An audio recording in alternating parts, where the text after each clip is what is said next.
Gana Scovia Fashion House. Muri Scovia Fashion House urahasanga amashati meza y'abagabo y'ubwoko bwose kandi ya original.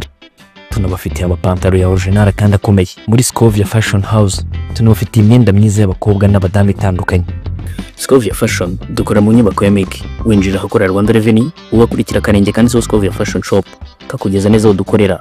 Kuri ubu kandi tufite umwihariko uko dufite aturiye ibadodera modeli zose mwifuza. Ku bindi bisobanuro wahamagara kuri 07 94 280 443 cyangwa se 07 45 28 084. Scovia Fashion Shop, style with us.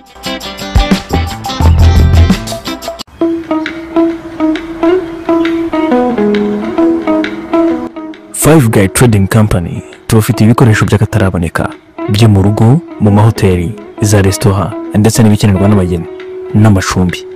Ireme ryo hejuru, imiterere igezweho n'ibiciro byiza ibyo bituranga. Duhitemo uhindura isura yaho utuye cyangwa se ukorera. Five Guy Trading Company dukora mu nyubako ya TCB iteganye na station SP ifatanye kandi n'inyubako ya Centenary House muri ground floor umuryango wa 011A. Kundi bisobanuro waduhamagara kuri 0782 31 86 cyangwa se 0788 57 0200.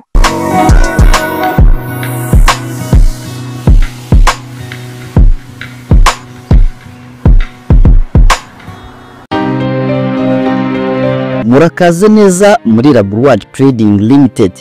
Tubafitiye amakaro y'ubwoko bwose, amakaro manini akora hasi no ku nkuta modern tires, akora ku nkuta zo hanze ahantu hagwa imvura outdoor tires. Tubafitiye amakaro ya miziri zitandukanye akora mu nkuta no hasi mu gikoni ndetse no muri douche. Akarusho twabazaniye n'amakaro yabugenewe yo kujya kuri escalier.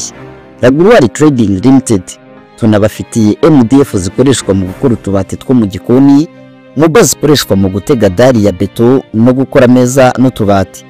Ikindi tubafitiye gypsum board zikora muri plafond na gypsum plaster zitwa Montania, puderi ituma gypsum board ihinduka umweru. Uzadusangana toilette zigezweho z'ubwoko butandukanye kandi zikoresha amazi make, robine nziza zo mu bikoni n'ahandi hose ndetse na product za sika zirinda imidite. Rwanda Trading Limited dukorera mu gaciro ka Gisozi munsi y'umuhanda hateganye n'igorofa ryo ku Mukindo. Ku bindi bisobanuro wahamagara nimero ziri kuri ekran yawe.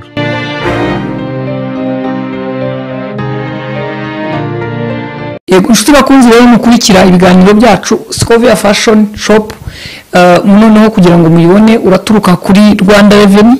Hari akarenge kanditsemo Scovia Fashion Shop uriya nyubako ya Myaka. Muri Myaka ako karenge kari mu ibara ritukura. Iyo urebye hasi ibara ritukura urabona harimo nimero za telefone wahamagara. Ako karenge kanditsemo Scovia Fashion ugakurikire karakujyana mu iduka ngo kuri wowe ukunda kwambara bya gisirimu kaberwa. Gana Scovia Fashion House. Muri Scovia Fashion House urahasanga amashati meza y'abagabo y'ubwoko bwose kandi ya original. Tunabafitiye amapantaro ya original kandi akomeye. Muri Scovia Fashion House tunabafitiye imyenda myiza y'abakobwa n'abadamu itandukanye. Scovia Fashion dukora mu nyubako ya Myaka. Winjira ahakorera Rwanda Revenue ubakurikira karenge kandi so Scovia Fashion Shop kakugeza neza aho dukorera. Kuri ubu kandi tufite umwihariko uko dufite aturiye ibadodera modeli zose mwifuza. Ku bindi bisobanuro wahamagara kuri 07 94 280 443 cyangwa se 07 45 28 084. Scovia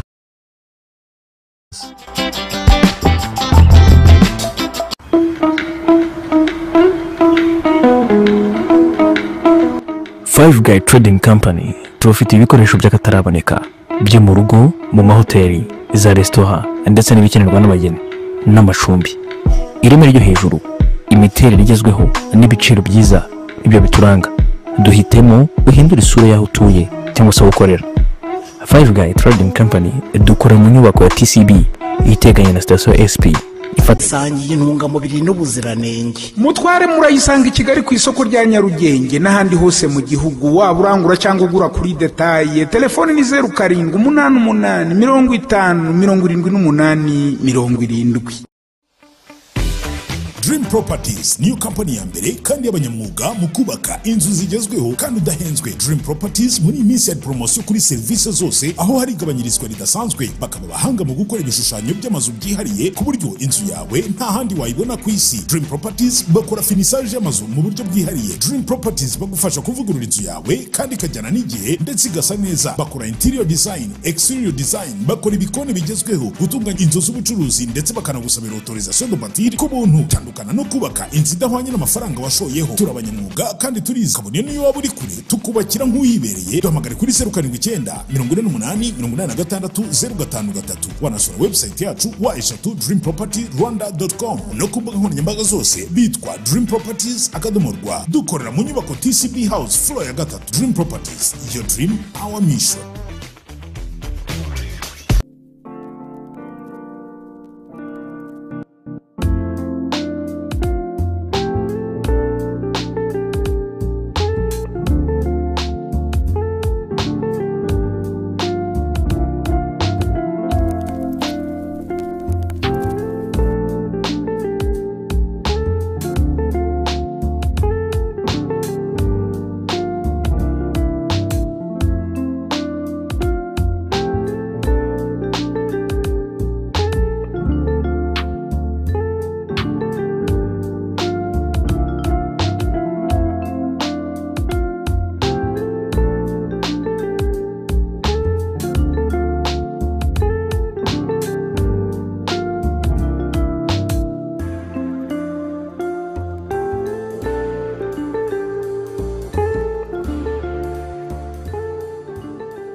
umugoroba mwiza kuri mwe inshuti bakunzi ba Rwanda Gasabo TV, tubahaye ikaze mu kiganiro cyacu ku Karubanda cyo kuri uyu wa kane turi tariki enye Ukuboza umwaka wa 2025. Ni ikiganiro kigiye kugaruka ku makuru menshi atandukanye nk'uko mwabibonye mwiranga kiganiro ryacu. Ndi kumwe n'abagabo babiri hano dusanzwe dukorana iki kiganiro. Mwiriwe neza? Mwiriwe neza Shadad.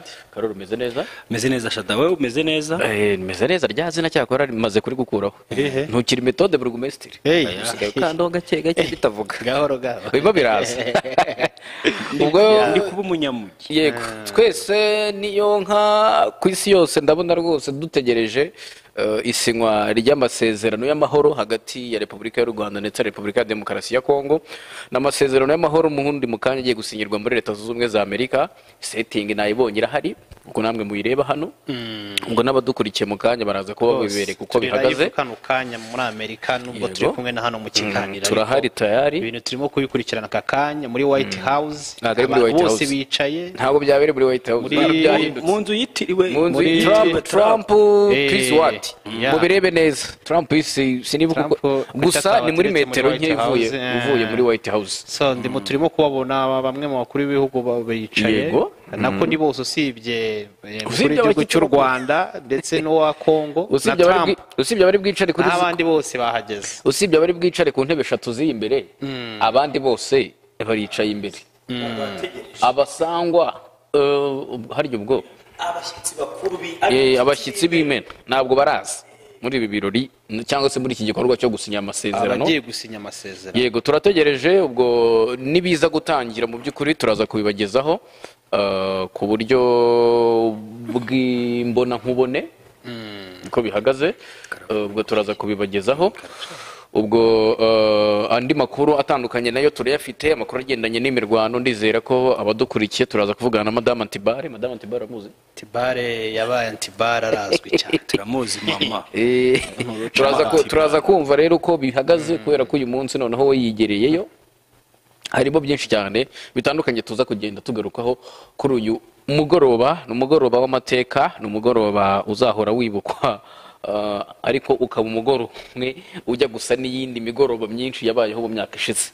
Nabyo turabigarukaho, turebe ibyo ari byo. Uyu munsi andi makuru dufite ni uko muri rwa rubanza rw'ibintu by'ubusa, by'ubusa byabaye ubusa, urumva hari ibyajemo, hari ibyajemo. ubusa buri se cyangwa ubwambure busa n'ubundi iyo bavuze ubusa amashusho y'urukozasoni. Hanyuma kandi Olivier Nduhungirehe nawe ntekereza ko ari Washington DC yatangaje ko u Rwanda rwizeye ko Kongo Kinshasa izashyira mu bikorwa ibikubiye mu masezerano mu kanya bagiye gusinya.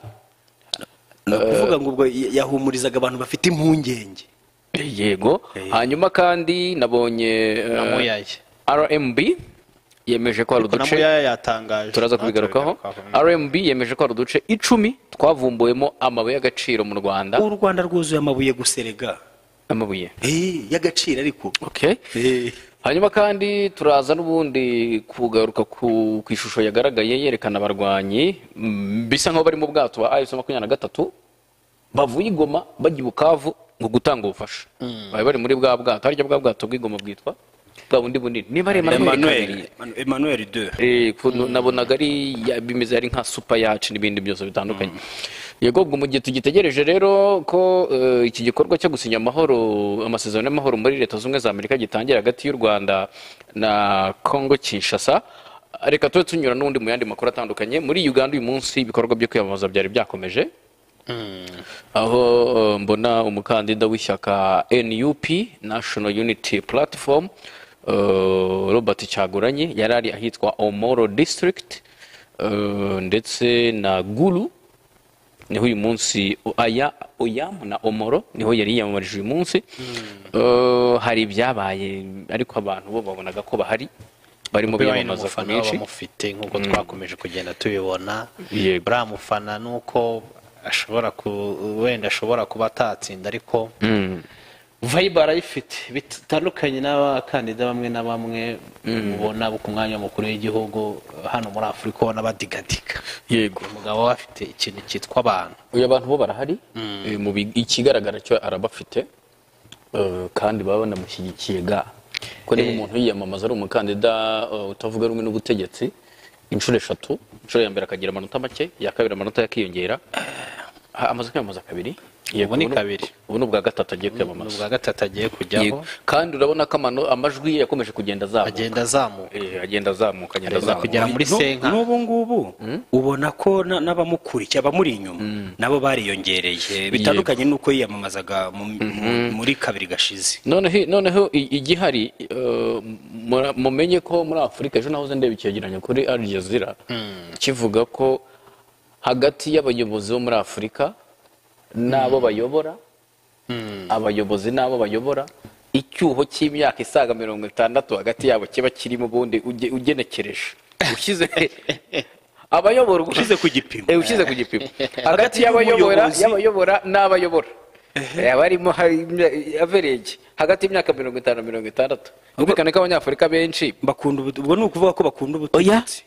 Abanyafurika benshi ni urubyiruko, n'abajene. Hanyuma abayobozi rero benshi ni bakuru. Reka mbaho urugero, abantu benshi bakunze kuyobora Nigeria mu myaka ishize kugera no kuri Bola Tinubu afite mu myaka 70. Bola Tinubu 76 gutyo. Ubwo umuntu w'imyaka 70 ubwo bivuga ko yavutse muri za 40 na kangahe, 40 50 70 n'ingahe.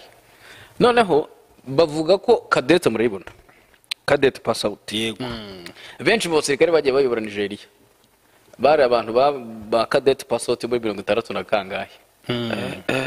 Gutyo iyo generation n'ubundi y'abasirikare babandi wa mugabo herutse gupfa wundi w'umuyisilamu wayoboye Nigeria inshuro 2, bwa mbere akoze kudeta, iyindi nshuro Alassane no press ni umujye gihugu muri Nigeria. hari uherutse Nigeria, gupfa umusilamu umusilamu ya ko banamushyinguye mu buryo Nigeria Muhammad Buhari Yes, yego Buhari. n'aba Ibrahim Babangida Basani Abacha bari abantu bakuru nyine abo bose Bangida abasirikare babi abo bose rero bari mu barasa bose abo bose ni generasiyo muri 64 kuri kadete 64 kangahe gutyo kundi bo ba mbere basohotse ari aba officier mu gisirikare cya Nigeria nyuma y'ubukoroni kare ibihugu byagiye bihora n'ibibazo na Nigeria ubwo rero wabijyamo nko muri Cameroon ugasanga Monsieur cyangwa se nyakubahwa Paul Biya we n'abategeka harimo imyaka myinshi agahishya wajya hano niyo mpamvu uzabona n'ubundi abantu bakurikiye Bobi Wine usanga ari abantu bato wavuga millennial.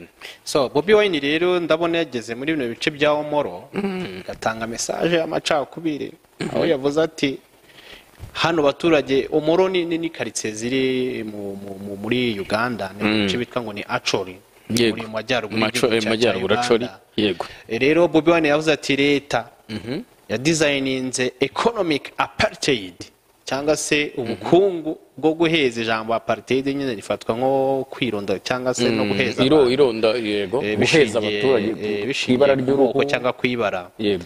aravuga ati rero ibi ngibi byatumye abaturage benshi batabona imirimo ati rero twebwe tuje ati this is the right time now for us to fix this country so the future generations can be proud of our efforts. Ni igihe cyiza muri kino gihugu kugira dushyire ibintu ku murongo kugira ngo ikiragano cyacu yego cyishimire imbaraga turimo turashyira cyishimira imbaraga akantu nyine kuko ka our generations harimo kukagarura ndetse akanagaragaza yuko nyine ibi bice urumva niba by'amajyaruguru arimo aravuga ati ahangaha babashyize inyuma urumva ko izi message nyine urumva zo gucamo ibice cyane yuko nabonye Magezi baramuzi Chris Magezi koroneri yego nabonye arimo amubwira ati aca wewe yanditse ntuze ndende post ndende Chris Magezi yanditse post ndende cyane arimo agaruka kuri ibi byatangajwe n'uyu mukandida n'ubundi wa NUP ariko nabo bamuzubije nabo ntibakina akantu bakizeho karasekeje rwose abashije kugabona ka NUP yaga screenshooting ubundi akakazana yenda abona message yanjye irimo igenda uko ishaka nako internet yanjye irimo igenda uko ishaka gusa n'akantu katarimo discipline nyinshi mu buryo bwa diplomasi no n'ibiganiro kuko n'akantu ubona nk'umuntu ari gerageza unkobe turebe ukobe umwazi mbese koresha n'intuza n'amaboko oya dore ko mwaza gutya byiza ngo cyangwa use kuko musa ushyiraho n'intoki ngo cyane nicyo cyabaye rero bamwaza koroneri Magezi koroneri NUP ishyaka rya Bobi Wine nibyo ryakoze rwose riti ibyo uvuze yakabonye yakazana tugakomeza none tujya kuri indi shyaka niryo rifite umukandida ubundi tugakomeza n'andi makuru atandukanye ndabona rwose abavandimwe bo muri Leta Zunze Ubumwe za Amerika ntaho bagitandukaniye na bamwe muri twe twese turacyategereje iyo nese amasaha njye nari nzi ko isaha biba ari ibintu nyine byihuse ubwo nimba ari saa moya n'iminota 10 bikari saa moya kwitondera wa mugabo izi aferi rero birerekana ko zifite ukuntu zikomeyemo kazare twigendere cyarimo baritegura we kadayo ibyo ni ibya Chris Magezi ntabwo ndi bubisome ni byinshi nibyo yanditse ndashaka ibyo bamusubije kuko we yaje arimo yamagana ibyatangajwe n'ubundi na Bobi Wine n'ishyaka rye abona hano arimo kugenda agaragaza yuko anenga Bobi Wine nibyo yavuze nyine nibyo ibyo yanengaga nibiri bimaze kuvuga biriya by'ubugozi hari ibyo rero yamusubije hari ibyo iriya shyaka ryabo ry'uburozi ziri toxic ill advised shallow in logic and dangerous tarama ariko babazi n'icyongereza barakimana kazane tugende kakantu kabo kakantu wari urimo nkorera mu kanya tukarebe reka nkirebere ntacyo na US ko badaterekamo koko dutegereze twihanganye ni ugutegereza twihanganye ariko tunabwira abantu amakuru atandukanye ahari hanze birabaye aka wa mugeni hari umugeni baririmbye wa mugeni wari waragumiwe design ndirimbo uzi kwiririmba muke kanze nyibuke tuyiririmbe ubu twiririmba hese umugeni wari waragumiwe wari internet yagoranye ya nako wohereje naho ngako bamwohereje si internet koko nibibohereje ariko Chris Magezi ibintu nk'ishaka ry'igihugu naho ryagombye gukora ibintu nk'ibi utagira ngo ntago ari poste y'ishyaka ntago ari compte officiel y'ishyaka ni yingiyi kandi n'ubushize hari cyari cyabaye kiba kuri Andrew Mwenda sibyo kugira ngo iri shyaka ubone ko ari na seriye cyane kanze nako ngashake ariko ibi ngibi nko kwishyaka rifite abafana bangana ko rishaka bwo n'ubutegetsi bwa mbere gukoresha umwana mu bintu bya politike nubwo atari umunyarwanda agiye kubarega akabarega bwa mbere X yabo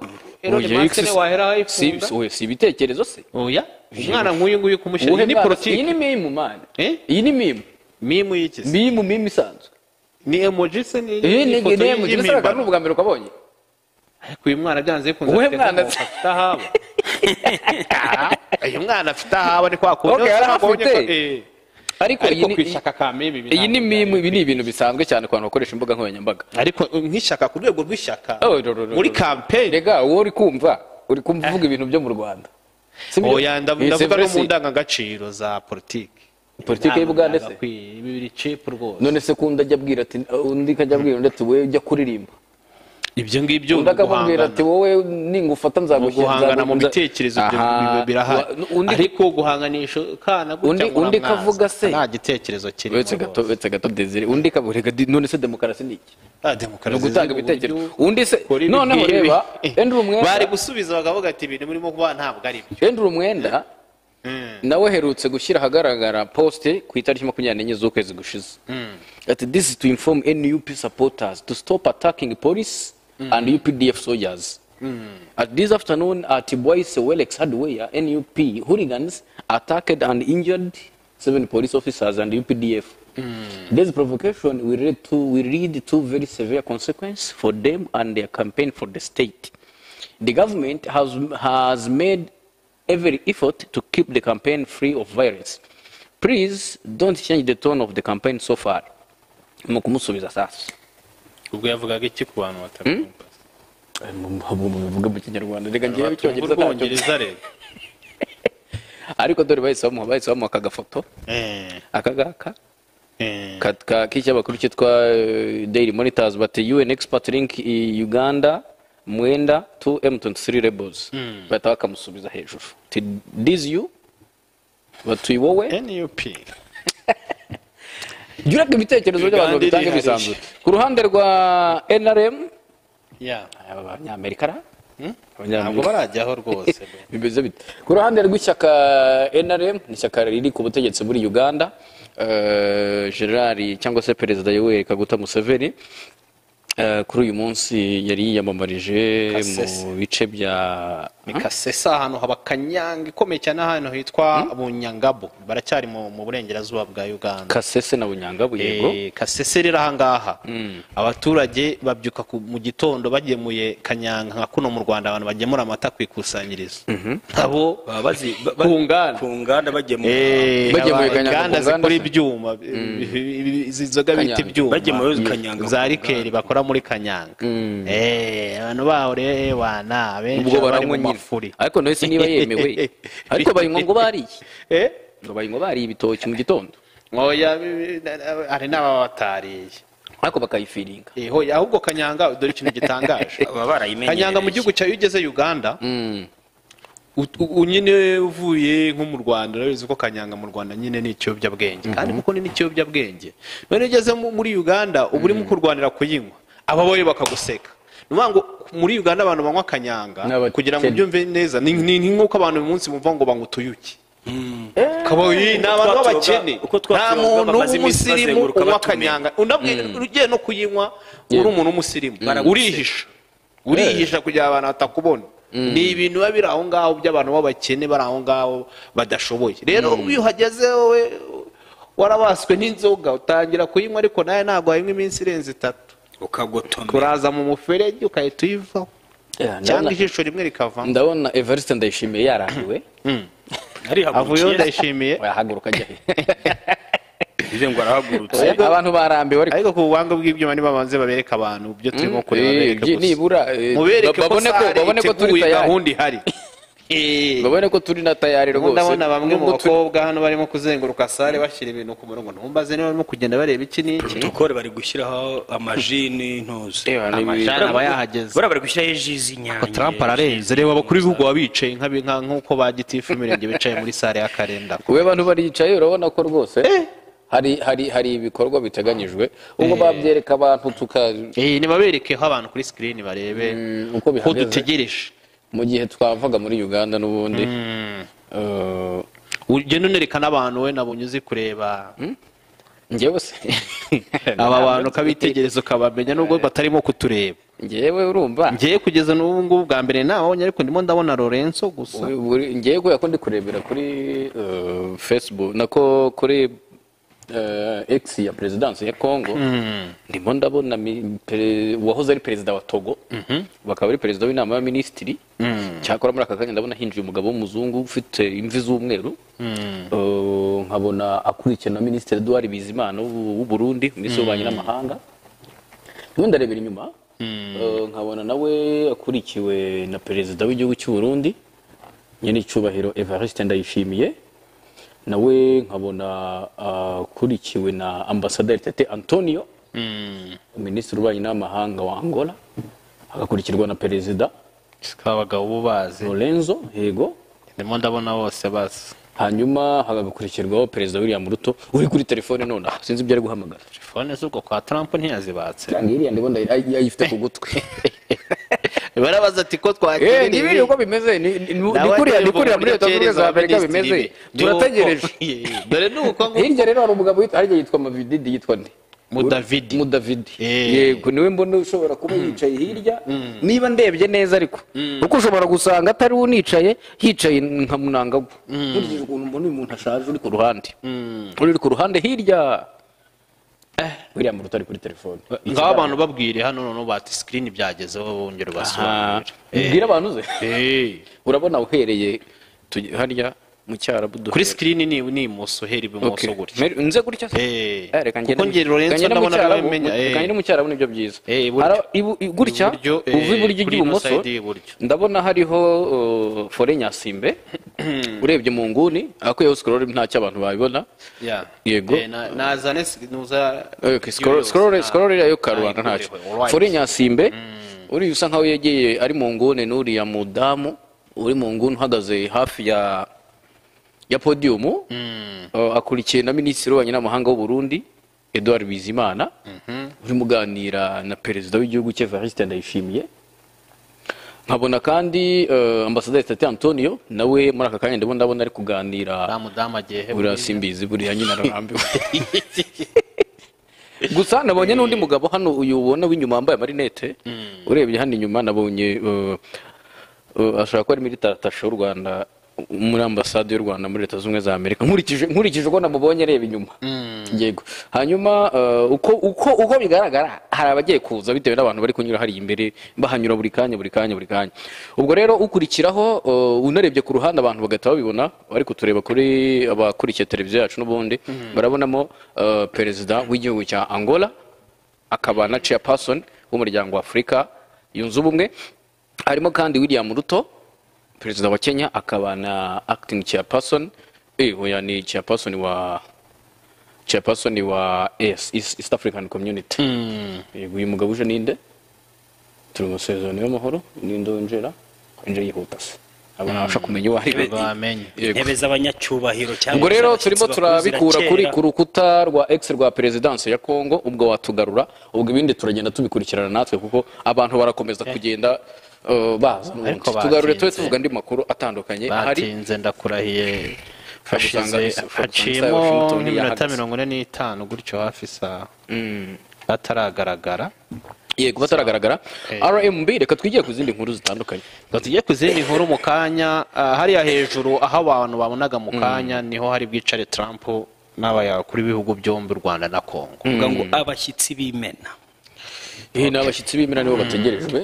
Mbese abategerejweho muri uyu turicaye ntabwo turicaye turategereje. Rwose ndategereje nk'abandi bose. Gusa ndi alezi ikiba. Ndahari ndi tayari.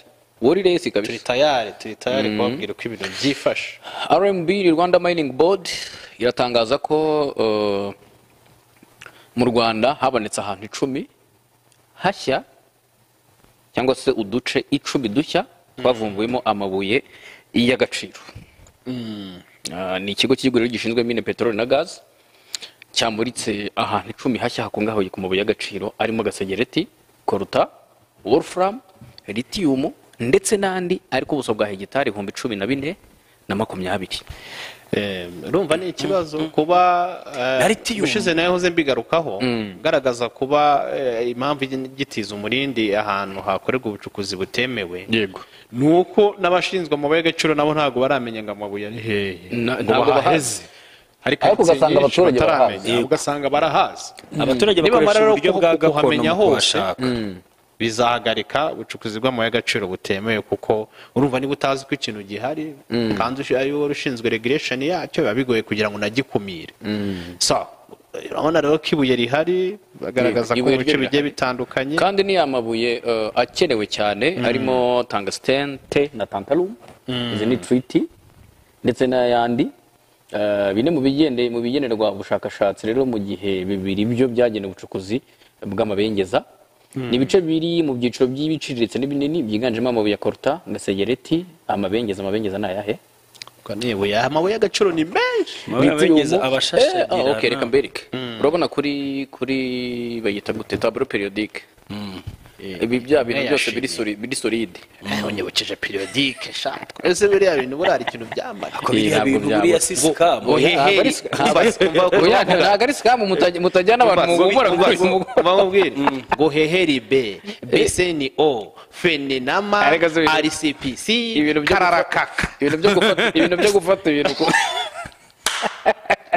birangira n'izi ndimi birano byo kwiga mucanganyiko se urumva agomba gutangira mu wa mbere yiga ibintu n'ubundi akabimenya mbere wazifataga n'igiti wereko ntacyo bitwaye imyaka 20 nize ukaba ukibyibuka biroroshye biri simple naheruka no kuvuga mu myaka 20 bikajya mu bwonko bikajya mu bwonko. Ubwo rero igihari ni kimwe nuko aya mabuye RMB bitangaza ko yavumbuwe ariko RMB mwongera ubushakashatsi. Ubundi abantu bajya mu bushakashatsi batakwiye kujya bajya mu bushakashatsi hakaza n'abandi rero bagakwiye kujya mu bushakashatsi batabujyamo. Nayo mpamvu rimwe na rimwe n'abantu bakora n'ibintu by'ubushakashatsi cyangwa se n'abakora ibintu cyane cyane bigera ku baturage nk'ibi by'ubuhinzi twavugaga mujye mubanza munumve n'inama z'abantu batuye aho hantu. Yego.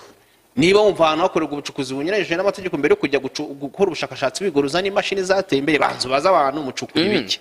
Ni ibiki mucukura ibiki? Ni ibi mutwerekeho ntabwo tubafata. Ariko uzasanga nyine umuntu ashobora gukoresha imbaraga nyinshi akora ubushakashatsi kandi hari ki y'abantu bashaka kuba bamufasha. Rwose ni ibintu biri simple kandi RMB yabigeraho. Ubushobozi burahari byose birahari. Nk'ubu nk'imusanze mujya mwumva ahantu bavuga mu murenge wa Muhoza hiyeze gusohoka inkuru ivuga ko abantu bagera ku 1,200 ngo baza gucukura aho hantu 1,200. noneho urabona kandi bakaronka uretse urabona abantu b'igicumbi buriya nibo ngo bari mu bantu bazi gucukura zahabu ahantu mu bice bya Mutete. Noneho abo bantu bari baravuye muri ibyo bice baza Buyoga abo bose muri ibyo bice muri kuvuga bari barahavuye baza muri uyu murenge wa Muhoza kandi n'umurenge w'umujyi ni mu mujyi murenge wa Muhoza abazi Musanze birasakuza ariko bisakuza bakuyemo ibyabo ngo barabikuyemo abo muganda barataba sibyo inzego zose za zindi zose zijyayo hose barataba ikirombe wasanga nta n'abafashwe baraheba urumva baratabye aho bari bacukura kuko baracukuraga mu buryo bwangiza ukikije kandi hari harimo imyaka y'abaturage muri icyo gishanga bya bijumba n'ibiki byose. Hanyuma ndabona ku ruhande rwose umunyamakuru muri Kongo yarambiwe arahaguruka ariko icyo mbona icyo ndabona bisa nkaho mu kanya gato biza kuba bitangiye nkurikije ibyo ndimo mbona. ngewe urumva isaha iruzuye dutegereje biraterwa burya niyo gukoresha hano dukoresha interineti zitandukanye control room dukoresha izitandukanye hano bishobora kukugora kubera kuri mushyashya ntacyo kizo control room. Ikigaragara cyo igikorwa cyo gusinya kiri hafi ukurikije uko bimeze. Nabonye na Ruseguno Basanje by the way. Ruseguno Basanje ariyo nawe. Turategereje rero twese. Umva hari igihe ushobora kujya kuvuga amakuru mu by'ukuri. None ugahita ubona hari ibintu bihindutse muri sare. N'inkuru uri kuvuga. Inkuru igahita imirindi. Kuko nk'ubu n'amakuru kano kanya tunafite ni amakuru yagarukaga mbere na mbere ku gusinya ku bihugu by'impande zombi aho minisitiri w'ububanyi n'amahanga w'u Rwanda Olivier Nduhungirehe avuga ko bizeye ubutegetsi bwa Trump mu kuba burimo gufasha mu gusinya kugera ku masezerano y'amahoro, akavuga yuko rero ano masezerano agomba kugerwaho ari uko nanone Kongo nayo hari ibyo yubahirije rero Nduhungirehe avuga ko bijyanye no gusenya umutwe wa FDLR ndetse u Rwanda narwo rugakuraho ingamba z'ubwirinzi. Ibi ni nabyo binatangazwa n'umuvugizi wa guverinoma y'u Rwanda yagiranye ikiganiro na kimwe mu bitangazamakuru byo muri Amerika, ikinyamakuru cyo muri nabwo avuga ko ibikorwa byose ari uko hari ikibazo cy'abantu bavuye mu Rwanda bakoze jenoside yakorewe abatutsi barangiza bakajya muri Repubulika ya Demokarasi ya Kongo bagateza ibibazo rero abo ngabo bakaba bitwa ba FDLR. Akavuga yuko rero leta ya Kongo niramuka isenye FDLR u Rwanda narwo rugomba yakoresheje ijambo turelax. Turelax ubwo mu Kinyarwanda cyiza ni iki? Byagorana tuzoroshya natwe ingamba z'ubwirinzi ukoroshye. Nabonye na Tina Salamu umuvugizi wa Tshisekedi nawe hari ibyo yatangaje kuko abakongomani benshi nyirabona Marite Fayulu nawe yarabivuze avuga ko biri ari ukugurisha igihugu. Ati kujya gusinyana amasezerano y'ubukungu ukajya muri Amerika none ukajyana n'igihugu bashinja kubatera noneho asa n'ahagumuye abandi bakongomani nabo bayizamukira uzi ko Marite Fayulu nawe afite abantu benshi bamwumva. Rero amabuye yacu barayagutwaye birarangiye. Tina Salama yabivuze aravuga ati oya ati nimumve ko ari amasezerano arayiguha amabuye y'agaciro Leta Zunze Ubumwe za Amerika ati n'u Rwanda ati oya ariya ni amasezerano agomba kugarura amahoro n'umutekano mu burasirazuba bwa Repubulika Iharanira Demokarasi. Amasezerano uyarebye ukayareba urabona amasezerano yo kugarura amahoro cyangwa ni amasezerano yo kugera kuri critical minerals. Afite impande ebyiri. Reka turebe igifite ingufu. Urumva Amerika yo ivuga yuko ibibazo birimo kubera muri Repubulika ya Demokarasi ya Kongo ahanini bishingiye ku bintu bibiri kandi koko ni nako bimeze. Hari sayidi y'intambara, iyo ntambara ishingiye ku bintu by'amoko, yego ari nayo mpamvu M23 ivuga ko yavutse. Noneho iyo sayidi igapfukiranwa n'uruhande rw'abantu bacukura amabuye ya Repubulika ya Demokarasi ya Kongo ku buryo bunyuranyije n'amategeko, kuko wibuke yuko mbere na mbere n'ubwo uyu munsi harimo kuvugwa M23 ndetse na leta ya Kongo, ariko muri Repubulika ya Demokarasi ya Kongo tugendeye ku byo umuryango w'abibumbye uvuga mu maraporo atandukanye ugaragaza ko muri Kongo ubundi hari imitwe y'inyeshyamba 200. Ari nabwo muri no minsi imwe muri iyo mitwe uri kuvuga imitwe 200 muri Kongo yose ni mu gice cy'uburasirazuba gusa. Urumva ari na mpamvu muri bino bice by'uburasirazuba aho intambara yongeye gukara muri 2021 leta ya Kongo yise ifata ya mitwe y'inyeshyamba irangije yinjizwa muri leta yitwa Wazalendo. Kandi imbere iyo mitwe y'inyeshyamba niyo yari irimo irarwanya leta. Iyo mitwe y'inyeshyamba kuki yavutse? Iyo mitwe y'inyeshyamba yavutse kubera y'amabuye y'agaciro. Umuntu Desire uvuze gutyo hari imitwe y'inyeshyamba waba wise ufata nk'intuzi imyinshi urajenerarije oya hari n'iyavutse mu rwego rwo kurwana kuri bene wabo kubera intambara yari mu burasirazuba ndimo navuga ku mitwe y'inyeshyamba myinshi yavutse ndimo navuga ko ari sayidi ebyiri hari sayidi y'amabuye y'agaciro akaba na sayidi y'intambara y'ibintu bishingiye ku moko noneho kuri iyo sayidi rero iyo mitwe yindi yagiye ivuka Kongo umuntu akabyuka akavugana n'umuntu wo muri FARDC yego imbunda ubundi iyi ngiyi ya RPG iyi ngiyi SMG iyi ngiyi abantu babona no ku muhanda mu Rwanda abapolisi bayifite ni shot machine ubundi iriya mbunda ihenze cyane igeza ku madolari 2,000 miliyoni yego miliyoni zigeze igura hagati y'amadolari 1,000 n'ibihumbi 2,000 bitewe n'aho waguriye noneho ugasanga umuntu arabyutse ahaye nk'amadolari 500 umusirikare wa FARDC aragiye yiba imbunda arayifashe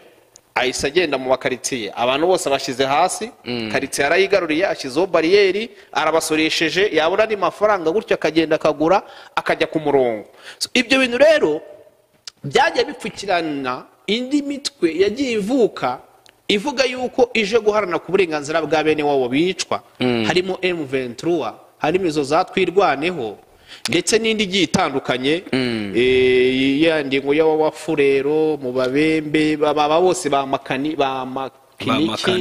ba yakutumba nabo bagiye bavuga ko barimo kurwanira ubwoko bwa bene wabo kubera leta yananiwe kandi koko yego niba leta ubwayo itabasha gukemura ibibazo by'abaturage hakavuka imitwe y'inyeshyamba akenshi ibibazo bivutse mu rugo yego bireba umubyeyi niba ufite umwana akagutera urushyi akakugarika hariya ntabwo bazareba nagiye numva ngo ari naho mu mategeko mu bihugu bimwe na bimwe bya Afurika mbere umwana iyo yakoraga ikosa bajyanaga umubyeyi kuko buriya no mu mategeko nk'umwana uri munsi y'imyaka 14 iyo akoze icyaha ntabwo ahamwa ahandi rero baraberaga bati we ntabwo ducika turajyana umubyeyi wawe hari ugendeye kuri iyo raporo rero ya UN y'umuryango w'abibumbye hari carte bigeze gusohora muri uko kwa kabiri uyu mwaka igaragaza n'ubundi mitwe itandukanye ibarizwa muri biriya bice uyibaza iriya myinshi izi za kodeko zabaye wazarendo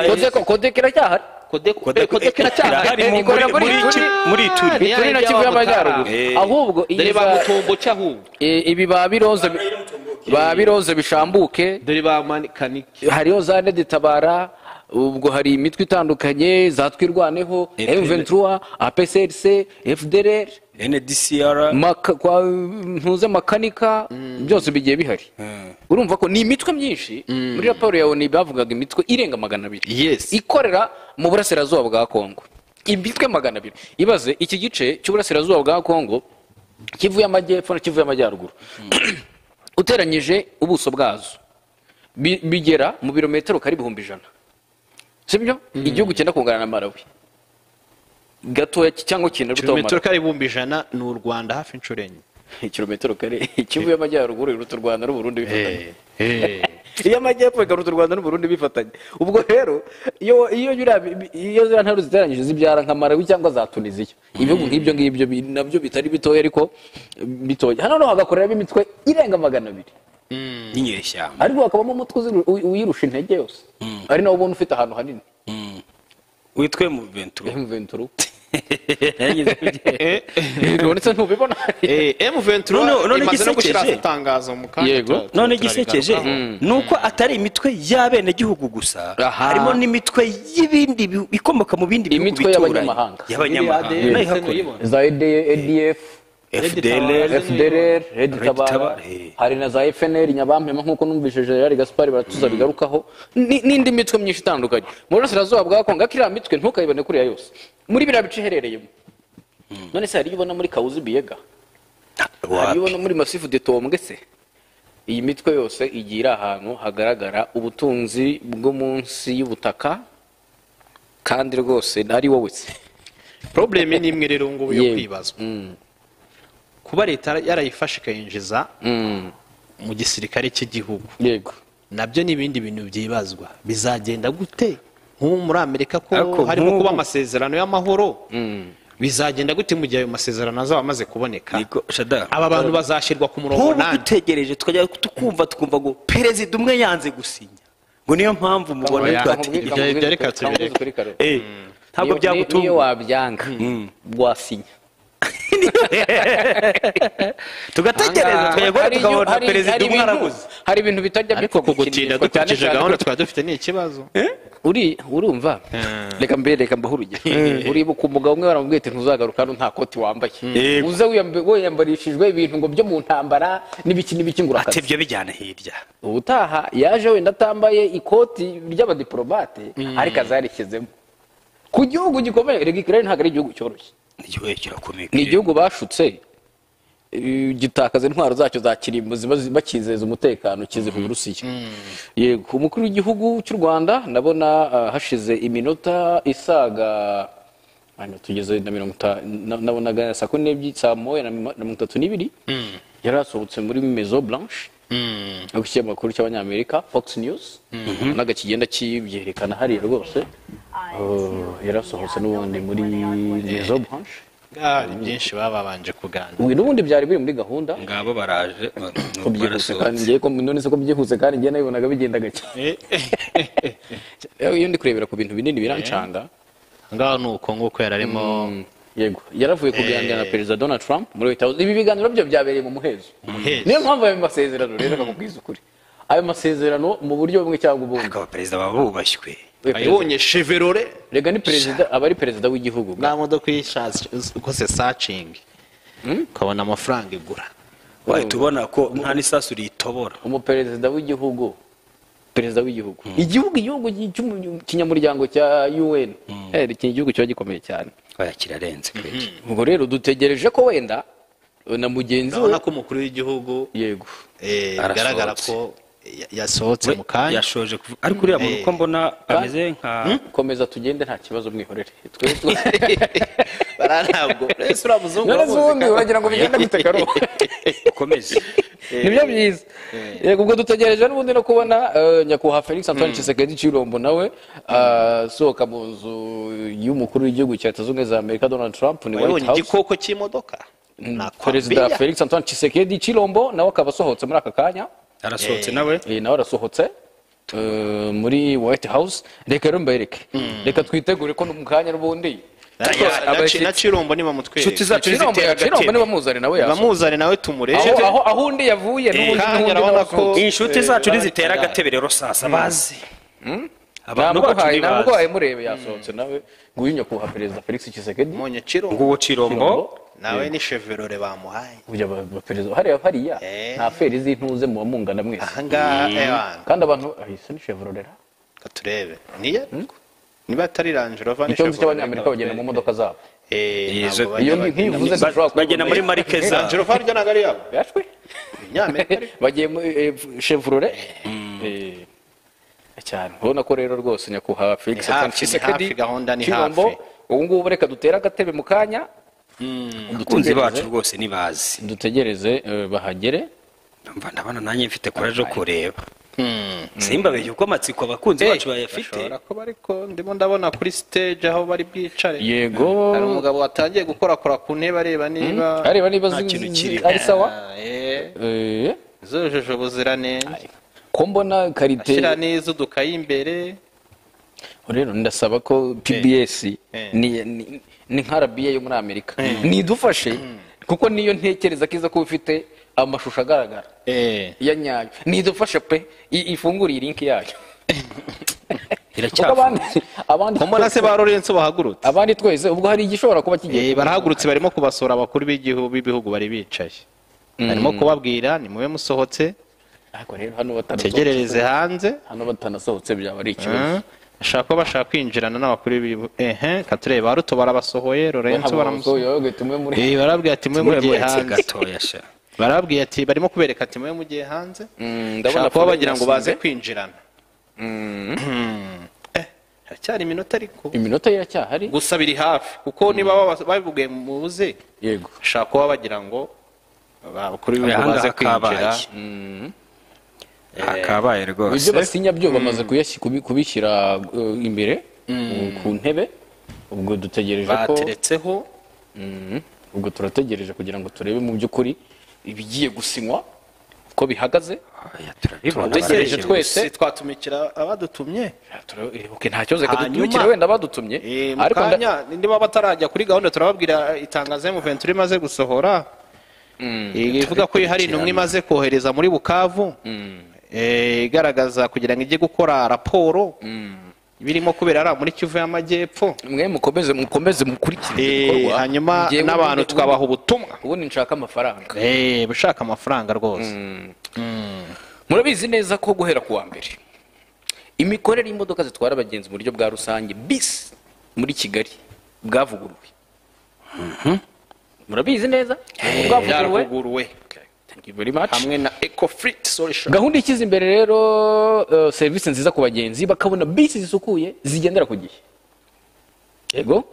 Abatega bisi batangiye kumva uburyohe bw'iyi gahunda. Ku buryo byageze naho bisi bazibatiza izina. Buryo n'ubwo n'umwana wiswe Teta. Teta. Aba yaratese ku rwego rwo hejuru. Disi Teta. Yego. Mfite ituza n'umutima. Ecofleet niba amafaranga mbahimbira karirimba. Yego ubwo rero batangiye kumva uburyohe bw'iyi gahunda. Abatega bisi no kugendera ku ngengabihe. Bisi zihaguruka zitarindiriye ko zuzura abagenzi. Urumva? Karo. Yes. Ejo uzagere ku kazi saa 3. Ubundi ndebe ko n'iminota 10 uzaba ugeze hano. Saa 3?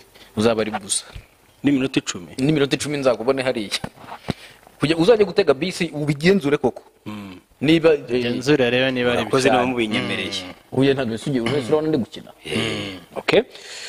Hamwe rero mu masangano y'imihanda bisi zahawe inzira yo gutambuka mbere y'izindi bityo zikihutana abagenzi, which is good kubera ko mu minsi ishize wasangaga nshoreranye n'abantu wenda turi mu modoka, umuntu umwe mu modoka, hanyuma noneho ukagenda ugasanga imbere urumva abantu ubwo n'abantu 10 bashoreranye. Yego. Imodoka irimo abantu 70 iri inyuma y'izo modoka 10, ariko ubu ngubu iyo ugeze kuri cya cyapa kire kuri modoka bisi ziba zifite aho zinyura hazo zabugenewe ku buryo zitambuka mbere y'izindi modoka zose. Izindi modoka zikagenda nyuma kuko abagenzi nibo bihutirwa kurusha gahunda yawe ugiye mu modoka yawe wenyine. Kugendera muri bisi ni uburyo bwiza bwo kwirinda umuvundo w'imodoka jam kandi ni ingenzi mu gusukura umwuka duhumeka, which is good nayo. Kubera ko wari wanyura ku gisimenti. Njya manyura rwose. Wari wanyura n'amaguru muri ya rompo muri ka karompo. Rema yigeze gukora ubushakashatsi isanga muri ya rompo Nyabugogo andi nihera iriya rompuwe na Nyabugogo niho hantu haba umwuka bube muri Kigali. Yego hatari sana uzanyura wumva harashyuha ku rwego n'ubu ntarasobanukirwa. Sare rero isigayemo abantu mbarwa, isigayemo intebe n'abazungu bake mbona barimo bagenda bakatakata. Ndacyakomeza kubagezaho ubutumwa bwiza cyane nk'uko bwanditswe n'abakiriya bacu muri mu ivanjiri mba mfite hano igendanye n'amafaranga aho smart home yahoze yitwa Danibe Home kuba serivisi n'ibikoresho byiza niyo ntego. Kuri ubu bafite intebe, ibitanda, ibikoresho byo mu busitani, ibyombo, imitako ndetse n'ibindi byinshi bitandukanye. Abangaba bafitiye uburyo bwiza.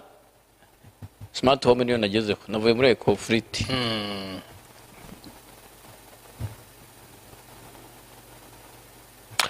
Smart home urabasanga aho bakorera mu nyubako ya KBC. Iyi nyubako iherereye ku Kimihurura, cyangwa se ukabahamagara kuri 0788 ubundi bafite uburyo bwiza bugufasha niba udafite amafaranga utayafite yose, uburyo bwo kwishyura mu byiciro. Abantu bajyayo bitwaza kugura imbombi. Yego bagane mu nyubako yabo iherereye, iyi nyubako ya KBC iherereye ku Kimihurura. Turi kumwe kandi n'abandi bafatanyabikorwa bacu batandukanye, aho Rwanda Revenue ikwibutsa ko mu gihe waba ufite imodoka ikwanditseho wibuka ko ugomba kwishyura umusoro ku binyabiziga n'umusoro ugenewe gusana imihanda. Amenyekanisha uyu munsi unyuze ku kanyenyeri 800 urwego cyangwa se kuri wa3.rra.gov.rw ukanda handitse menyekanisha umusoro ku binyabiziga ugenewe gusana imihanda. Niba kandi ufite ubutaka cyangwa se inzu ahari hose mu Rwanda urasabwa n'amategeko kumenyekanisha umusoro ku mutungo utibukanwa mu mwaka 2025. Witegereza iminsi ya nyuma kandi akanyenyeri 800 urwego umenyekanishe cyangwa se unyure kuri wa3.rra.gov.rw ukanda handitse menyekanisha umusoro yeguriwe uturere. Mu kwishyura ushobora gukoresha mobile money, Airtel money, Mobi Cash, mobile banking cyangwa se internet banking. Kuba ufite ibinyabiziga icyitonderwa n'imodoka utakitunze ihutire gukora mutation niba yaravuye mu muhanda urasabwa gusubiza ibirango bya Rwanda Revenue kugira ngo bigende neza.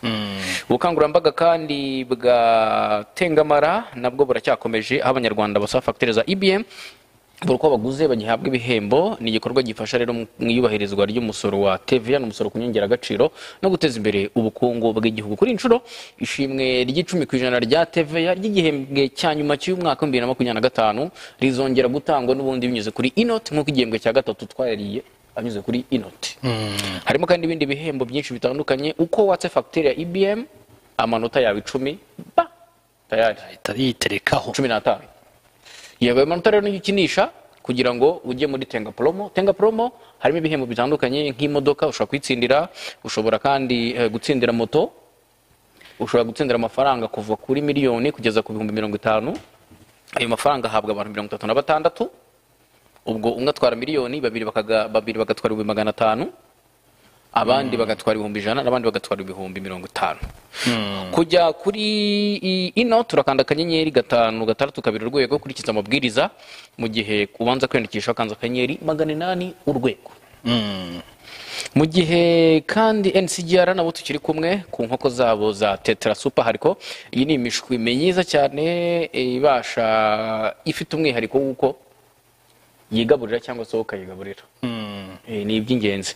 Mu byumweru 12 gusa inkoko ibipima ibiro 2.5, ibiro 2.5 kuko mu mezi 12. urumva ko nta kindi cyo inkoko ibiro 2 n'igice. Iyi nkoko ibiro ikiro ukayivovora. Ikibazo ni ukuyishyira mu none se wayishyira no kuyigurisha. Ikiro cy'inyama z'inkoko kigeze ku ariko nyigurishije ne akora business. Akora business naba narayigurishije amagi n'izindi ndimo guturagisha izindi cyangwa njya kuzana indi mishwi. Wabaye nk'umuveji basi ukagira imboga. Oya imboga ni akaboga nyine. Urabahamagara kuri 07 079 cyangwa se wandikire kuri email yabo ni info@ncgrlimited.com. Ushobora kandi kwigurira umuryango w'ubucuruzi muri MIC, aho guhera kuri miliyoni 20 rwose babigufashamo. Ku bindi bisobanuro ukeneye kubihabwa uragera kuri MIC cyangwa se ubahamagare kuri 0788440325 cyangwa 0794411645 nuko bihagaze. Turi kumwe kandi na NIDA ikibibutsa ko mugomba kugenzura amakuru yanyu y'irangamimerere kugira ngo namwe mubashe kujya muri serivisi zo kuzafotorwa ndetse ugahabwa irangamuntu y'ikoranabuhanga. Ntituzigere twongera kumva umuntu ngo ngiye ngo izina ryanjye ngo baryanditse nabi ngo bashyizeho rimwe ngo imyaka ngo bamaye ya mukuru wanjye cyane rwose. Ibyo bintu mutazongera kubyitwaza, sibyo? Yego ubundi bigende neza. Wowe jya aho wandikira ubutumwa muri message bisanzwe, wandike amakuru, usiga kanya, wongereho nimero y'irangamuntu yawe, ubundi wohereze kuri 355, sibyo? No ku bindi bisobanuro wahamagara kuri 3500. Hanyuma ubwo na Dream Properties nabo turi cyari kumwe aho bakubakira amazu meza n'ibindi bikorwa byose bigendanye na serivisi z'ubwubatsi. Ndabona bagarutse bandayishimiye, bagarutse nyakubahwa ndashimiye Lorenzo. Yego Dream Properties. Dream Properties rero bakorera mu nyubako ya TCB mu mujyi Hagati. Inyubako ya TCB niyo natwe dukoreramo, bo bakorera muri 3, twe tugakorera muri 5 hejuru. Iyi ni etaje y'umweru rero iri munsi yizwe nka Centenary. Urabahamagara cyangwa bandikiye kuri WhatsApp kuri 0794888653, ubundi ukurikize ibyo bakubwira. Muri izi mpera z'umwaka bagufitiye promotion ya 20% ndetse n'ubujyanama bwabo bwinshi bari kubukora ku buntu. Muri Nyungwe abantu barajyayo, urahamagara kuri 0788 Nyungwe niyo tugezeho ubu ngubu 31 cyangwa se wandikire kuri email nyungwe@africanparks.org. ubundi byorohe bigenda neza cyane, usure ibyiza nyaburanga bitatse igihugu cyacu. Muri Leta Zunze za Amerika bigeze hehe? Muri Leta Zunze za Amerika bandayishimiye uziko bari bababwiye ati nimuze, basa nkaho basohotse bagarutse mu byiciro byabo.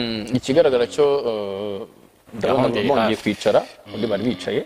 Amateka mashya agiye kongera kwandikwa hagati y'u Rwanda na Repubulika Iharanira Demokarasi ya Kongo. Ariko rero ndeze ngende nyango mbabazi sibyo iyi bundi iyo demokarasi baharanira ni iyi ko nta biri Democratic Republic of Congo iyiharanira ivahe mu kinyarwanda shaka hari umuminisitiri wabivuze hano mu Rwanda avuga ati izina rya Congo ira democratic bazayikureho kuko ariko ibyo byo no kwibasira none se Algeria ko batabivuga Algeria ko batabivuga bavuga Algeria ariko Algeria sorry Algeria ni Republika Democratic Republic of Algeria niko bavuga niko gihugu cyitwa iharanira rero muzambwiraho mwayikuye wenda arese ko ariko ikigaragara cyo niko bayise ariko nyine ndabona bagafotozi batangiye gufata amafoto nyakubahwa Mark Rubio yamaze kwicara nkurikije ibyo ndimo mbona hariya rwose ubona ko natwe inyuma turahari dutegereje ko bitangira rwose nimugire ikibazo bantu bacu impamvu n'izindi nkuru wenda dufite turazivuga nyuma twirinze no kuzijyamo nanga gucemo inkuru hagati byaba bibishye rwose Madame Tibare bawihanganye tubanze dusinye amasezerano niturangiza tukugeze ibiri kuba nta kibazo ubwo turavuga ngo ibiri kuba mu gihe amasezerano ari gusinywa niko turi buvuge ibiri kubera ku murongo w'urugamba mu gihe amasezerano ari gusinywa cyangwa nasimwe ndumva ari nayo nkuru y'umutwe harya kuri agenda nibamara gusinya hano barahita bajya kuganira nanone hari akaganira n'itangazamakuru yego ubundi ibindi byose bikomeze ndabona na Ruto nawe aje Ruto nawe yari mu bari bagiye yongera agarutse kaje nyuma yabo ko bahagaze abaperezida bashobora kuba baje tayari ariko hariya kuri Congo birabanira byerekana nabi ari biragoye ko wabibona reka nkomeze ndebera aho nareberaga ariko harani wemera nanjye ngumaho yego abakuru b'ibihugu bamaze kuhagera barahageze kugorana abakuru b'ibihugu rwose okay uriya ninde ubanje kuza umukuru w'igihugu cy'u Rwanda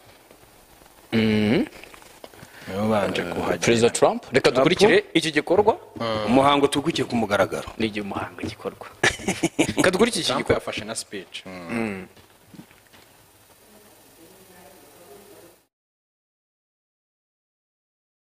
Democratic Republic of the Congo.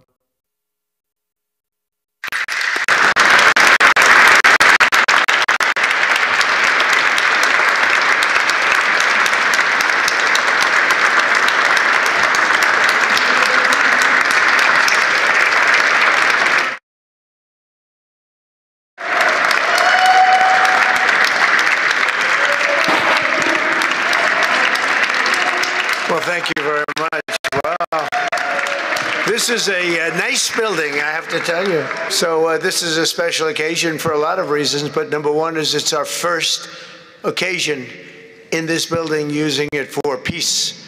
And it's all about peace, and it's a great honor. And Marco, you've done a fantastic job in getting it ready, but it's a spectacular building, and we all appreciate it. And very importantly, we're settling a war that's been going on for decades with millions and millions of people killed. And these two gentlemen spent a lot of time backstage talking to each other at the Oval Office. We were at the Oval Office together. It was beautiful. And I think it's just a very important day. And we have other leaders from other countries. And you said such beautiful things. I'd love to have you come up. We'll finish up, and then I'd love to have you come up, and if you could issue the words that you just issued backstage, which usually doesn't work, you know, it usually never happens. They said it much better before, but you will probably do better up here. But I'd love to have you say how you felt, because it is an amazing day.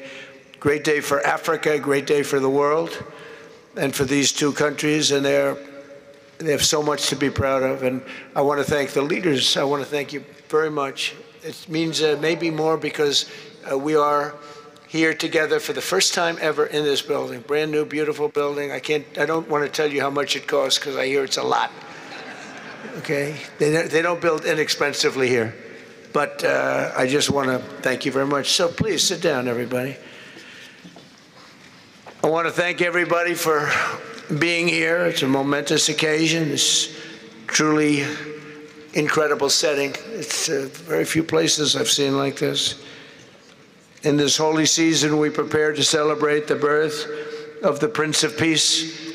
We have come to the U.S. Institute of Peace to sign a historic agreement that will end one of the longest-running conflicts anywhere in the world, with far more than 10 million people killed.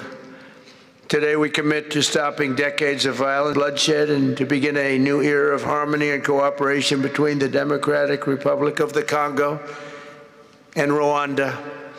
I want to thank the two courageous leaders. They are courageous leaders. They really are courageous leaders, great people. President Tshisekedi of the Democratic Republic of the Congo and President Kagame of Rwanda.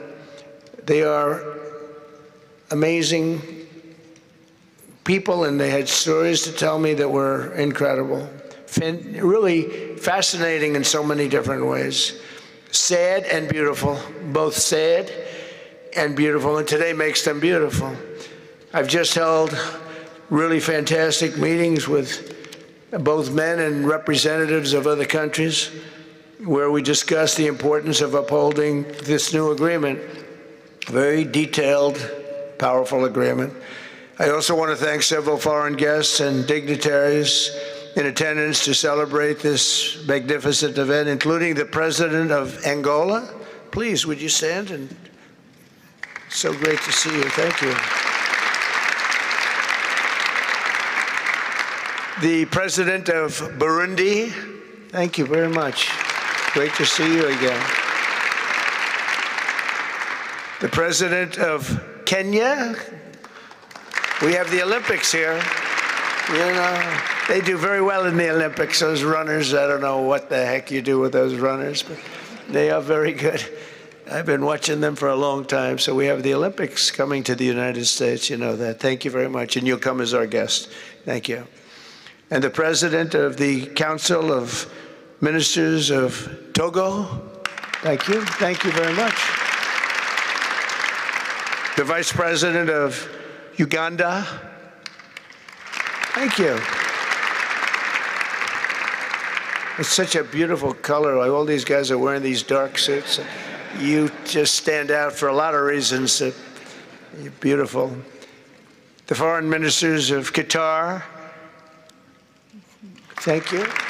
Thank you very much. Say hello to my friend, a great man. And the United Arab Emirates. Thank you. Thank you. My regards, right? And the chairman of the African Union Commission, who's done a fantastic job, and thank you for all your help. We appreciate all your help. Special group of people. A very special thanks as well to Secretary of State Marco Rubio. Marco, please stand. Thank you. And thank you for putting a certain name on that building. I said, boy, that is beautiful. That blew up last night. They said, that's a great honor. It really is. On this building, it's a great honor. Thank you very much. I assume you had a lot to do with that.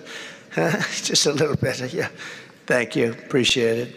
And Senior Advisor for Africa, Masad Boulos, who's been fantastic. Thank you, Masad. All of these people, every one of them were indispensable in forging this agreement. Let me also recognize Senators Mike Rounds and Lindsey Graham. Lindsey, thank you. Mike, wherever you may be. Thank you. Thank you, Mike. Representatives Ronnie Jackson. Where's Ronnie? Ronnie is that great guy. He won his race in Texas by 48 points, right, Ronnie? So I don't have to ask if he's in any, I don't even have to endorse him anymore. It doesn't matter. Save the paper, right? Great job. Chris Smith. Chris? Thank you, Chris. Great. Good job. Trent Kelly. Trent? Thank you very much. Thank you. And the acting president of the Institute for Peace, Darren Beatty. Thank you, Darren, very much. Thank you very much, Darren. For more than 30 years, one of the worst conflicts on earth has been raging in eastern Congo. Millions and millions of people have been tragically killed, went on forever, and countless more have been displaced from their homes. Families have been destroyed. It's been a disaster. Many administrations have tried, but probably not too hard, knowing who preceded me. But they tried. It says they've tried, but we tried harder to end this conflict. But they've accomplished, obviously, they accomplished very little because the killing went on at levels that just got worse and worse. And today we're succeeding where so many others have failed, and this has become the 8th war that we've ended in less than 1 year. Such an exciting thing to do. This has been a really, because we're talking about 30 years of fighting, 30 years, much more than 10 million lives. Last June, thanks to the efforts of Secretary Rubio and Mr. Boulos, Rwanda and the DRC reached a landmark agreement to move toward peace. They started the process. I met with some of their great representatives who are here also, and we started a great process. The compact we're signing today, which will be known as the Washington Accords, everybody sort of liked that name, formalizes the terms agreed to in June, including a permanent ceasefire, the disarmament of non-state forces, provisions for refugees to return to their homes, and justice and accountability for those who have committed illegal atrocities. Very importantly, this agreement also creates a new framework for economic prosperity. There's tremendous wealth in that beautiful earth. It's beautiful earth, but it was stained badly with blood, tremendous amounts of blood. But in the region that will support a lasting peace, and the Democratic Republic of the Congo and Rwanda have agreed to more closely integrate their economies with each other rather than fighting, and they'll be doing that. And these two gentlemen are very smart, and I think they liked each other a lot. I spent time with them. I think they liked some people may be surprised. I really do. I think they've spent a lot of time killing each other, and now they're going to spend a lot of time hugging, holding hands, and taking advantage of the United States of America economically like every other country does. So they're going to do very well, but they do have some very valuable things. They're going to have a lot of money and a lot of success, and I think they're going to get along really well, so I hope so. Thank you very much. Look at them. Look at the way they love each other. Thank you. So I have a lot of confidence in both leaders. We'll keep these commitments. I know they're going to keep them and follow through on the agreement and create a much brighter future for the people of their countries. And they're heroes within their countries because of today. This is a big story. And so much is being written and said. All of the newscasts have it up at the top of the list. And they are heroes, and we want to keep it that way. Today, the United States is also signing our own bilateral agreements with the Congo and Rwanda that will unlock new opportunities for the United States to access critical minerals and provide economic benefits for everybody. And we'll be involved with sending some of our biggest and greatest companies over to the two countries. And we're going to take out some of the rare earth and take out some of the assets and pay, and everybody's going to make a lot of money. These are just two of the many new agreements related to mineral supplies that my administration has achieved this year, including with Australia, Japan, Kazakhstan, Malaysia, South Korea, and many other countries. With all of these agreements, we're forging new economic security partnerships that protect the interests of America and our friends and partners, and a core feature of my administration's national security strategy, a big part of which is the tariffs. We're taking in trillions of dollars in tariffs. Nobody's ever seen anything like it, and it's given us really great national security.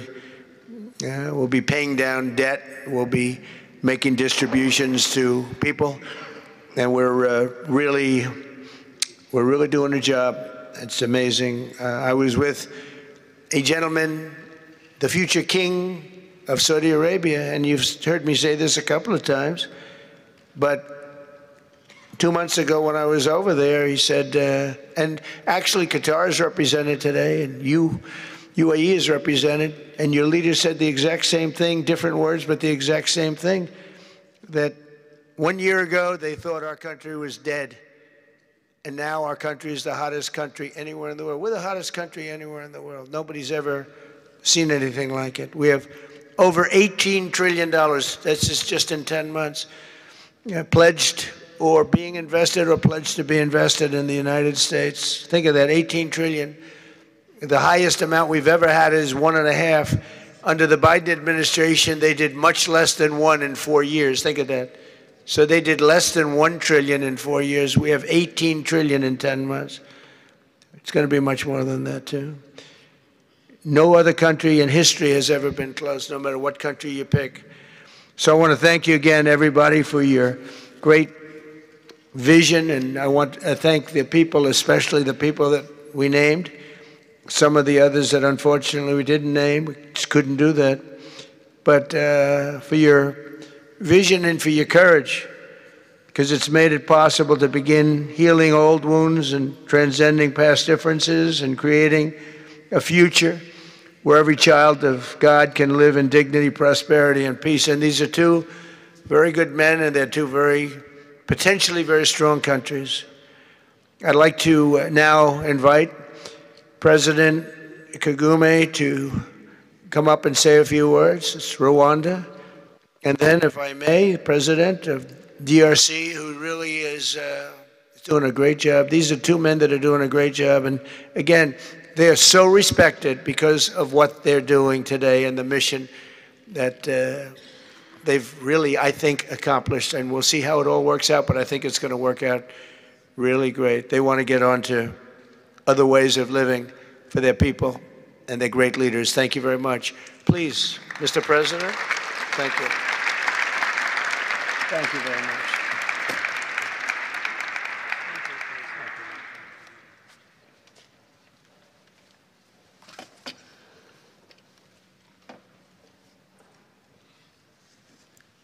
Excellency Donald Trump, President of the United States of America, Excellencies, heads of state and government and former heads of state, distinguished ladies and gentlemen, I want to begin with some words of thanks.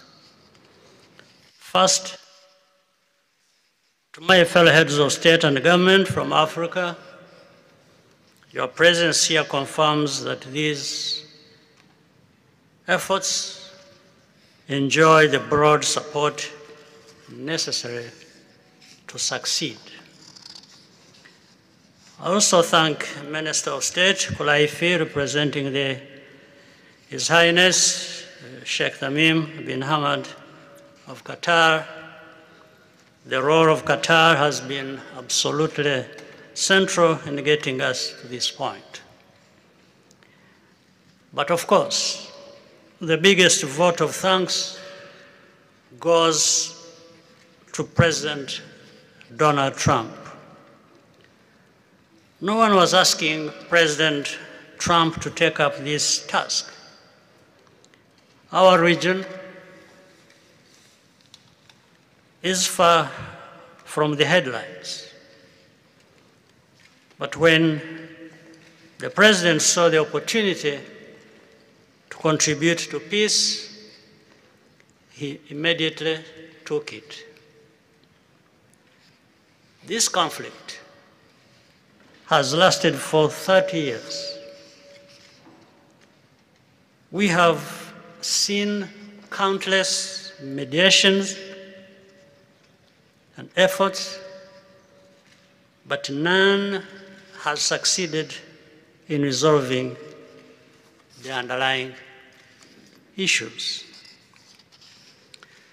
President Trump introduced a new and effective dynamism that created the space for breakthroughs. His approach is even-handed, never taking sides. He orients us toward the future, not the past, emphasizing that the dividend of peace is prosperity and investment, including from the United States. More importantly, President Trump's approach is pragmatic. The process has not become an end in itself. All of these elements filter down to his dedicated team, and here I want to single out Secretary Rubio and Masad Boulos for special appreciation. We would not be here today without their efforts. And as a result, we have the clearest and most viable path forward that we have ever had. These accords provide everything needed to end this conflict once and for all. If this agreement falters and things do not work out as they are supposed to, the responsibility will not lie with President Trump, but with ourselves. It's up to us in Africa, working with our partners to consolidate and expand this peace. There will be ups and downs on the road ahead. There is no doubt about it. Rwanda, I know, will not be found wanting. I can assure you of that. Our only objective is and has always been for our country to be safe and secure after having endured so much tragedy. We now only want to look forward in confident expectation of a prosperous and stable future. Mr. President, Excellencies, I thank you for your kind attention.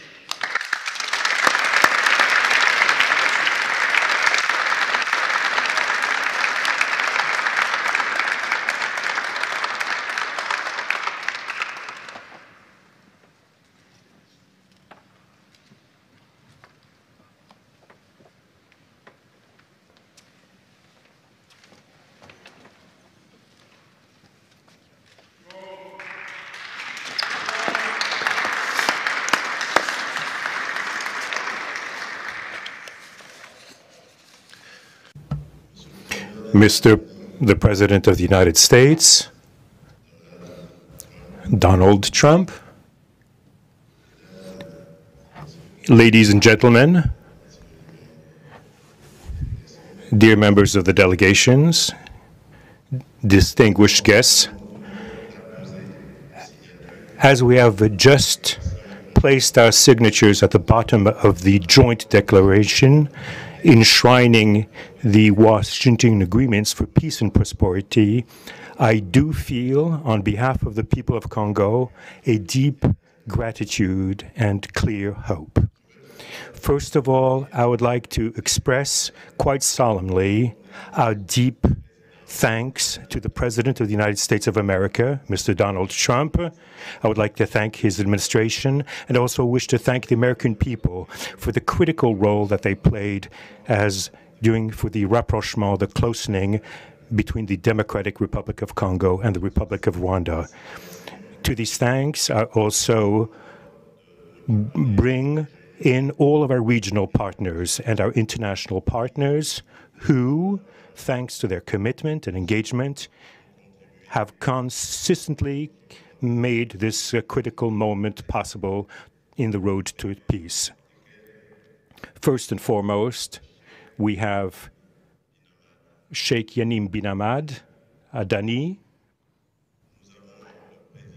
We have President João Manuel Lourenço Gonçalves, who is the President of Angola and the acting President of the African Union.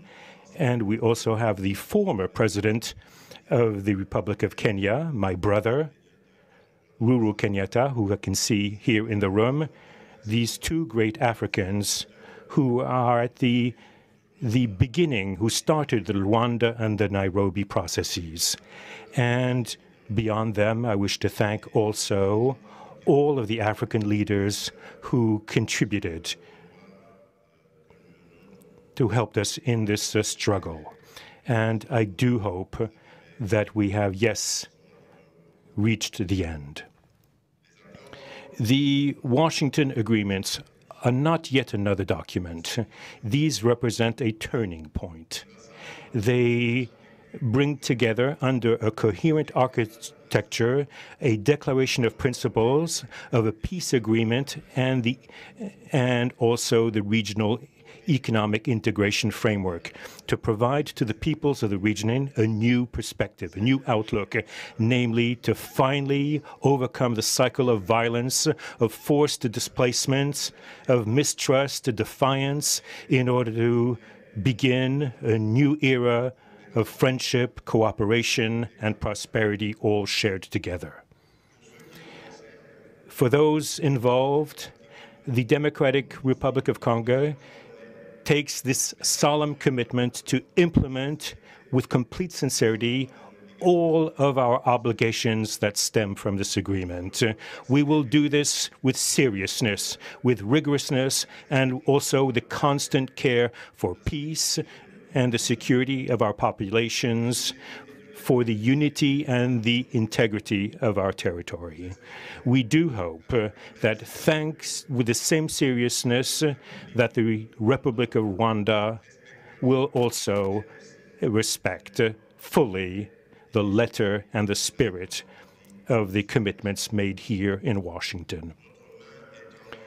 We are reaching out for a peaceful cooperation based on mutual respect, non-interference, and the joint struggle against the armed groups, the end of all support to negative forces, and the beginning of fair prosperity on behalf of our two populations. I do believe this day is the beginning of a new path. A demanding path, yes, indeed, quite difficult, but this is a path where peace will not just be a wish, an aspiration, but a turning point. The Democratic Republic of Congo will fully play its part with dignity, with consciousness and consistency, and with the support of our partners. We will remain watchful, vigilant, but not pessimistic. We'll be clear-eyed, but resolutely optimistic. These Washington agreements for peace and prosperity must be for our peoples a symbol of an irreversible commitment to turn the page of confrontations and to open a new era of cooperation and sustainable peace throughout the region. Thank you.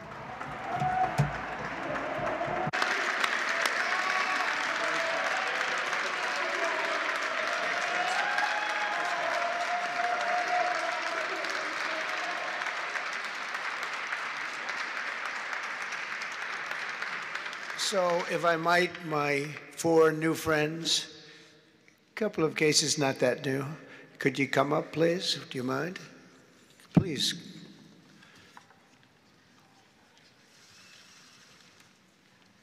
They represent so many and so well, so I just want to thank you very much. Good.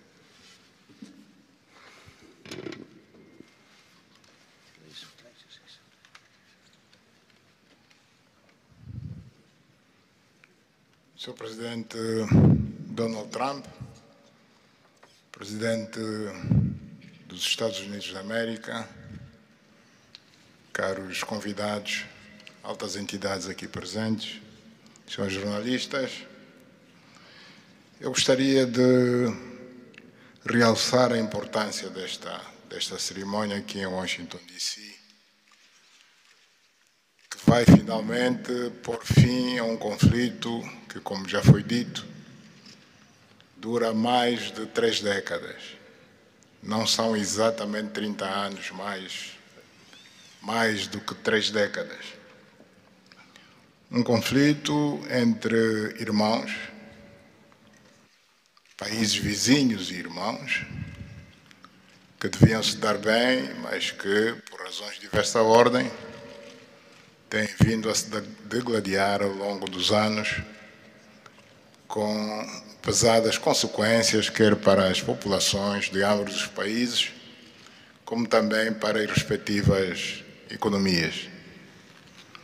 A região dos Grandes Lagos é uma região das mais ricas do mundo, não apenas da África.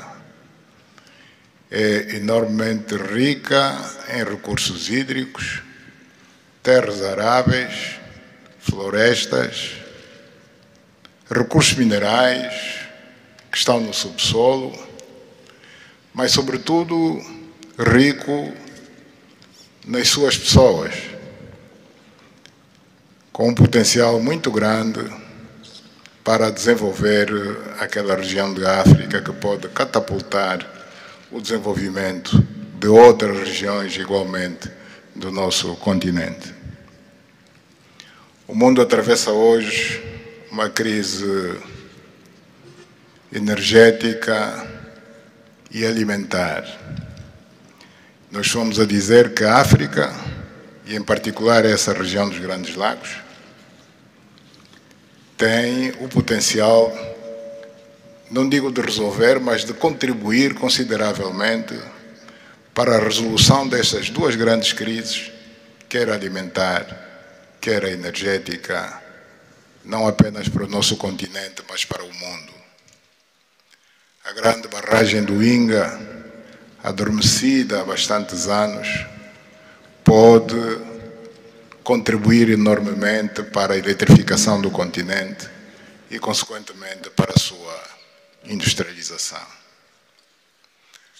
Em termos de agricultura, o facto de ter terras aráveis, um índice de chuvas bastante regular e abundante, pode-se desenvolver agricultura naquelas regiões para alimentar o continente.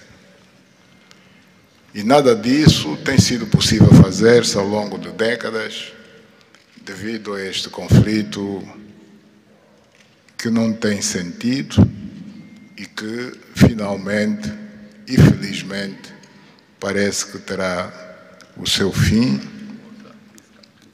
hoje aqui em Washington, D.C. Nós procuramos fazer a nossa parte, e quando digo nós, estou-me a referir a Angola, ao Quênia e outros países também africanos. Procuramos fazer o melhor para chegarmos a este momento. Infelizmente não foi possível, mas nós só temos que agradecer ao presidente Trump por ter dado continuidade ao trabalho que nós realizamos e ter conseguido alcançar esse desfecho do qual todos nós sairemos a ganhar.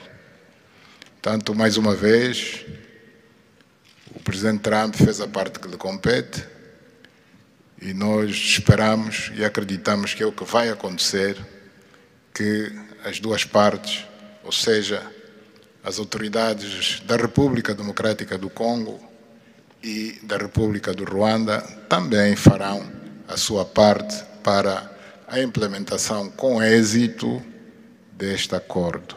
Uma coisa é assinar um acordo, outra coisa que é mais difícil, mas é possível, desde que haja vontade política, é implementar em tempo útil tudo aquilo que nós acordamos e assinamos. Parabéns a todos. Muito obrigado.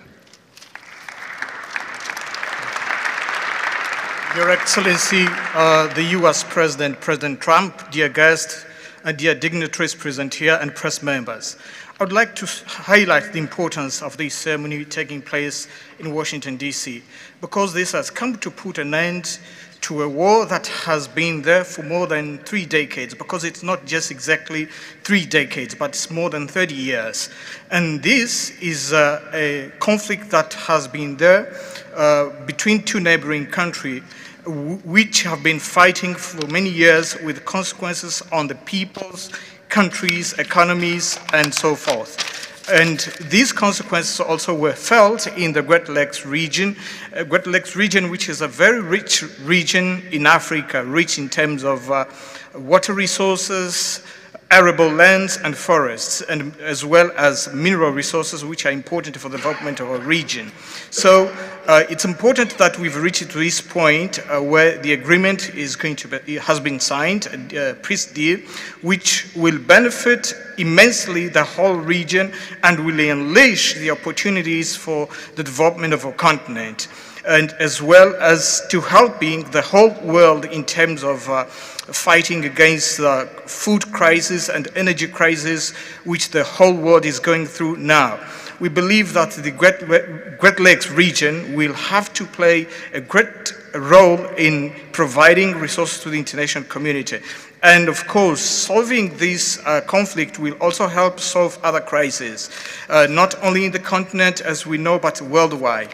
For example, the Great Inga hydro project in Congo is important. It can help to electrify the continent and consequently help in terms of developing agriculture and providing agriculture, arable lands, and abundant resources that we have that can be used.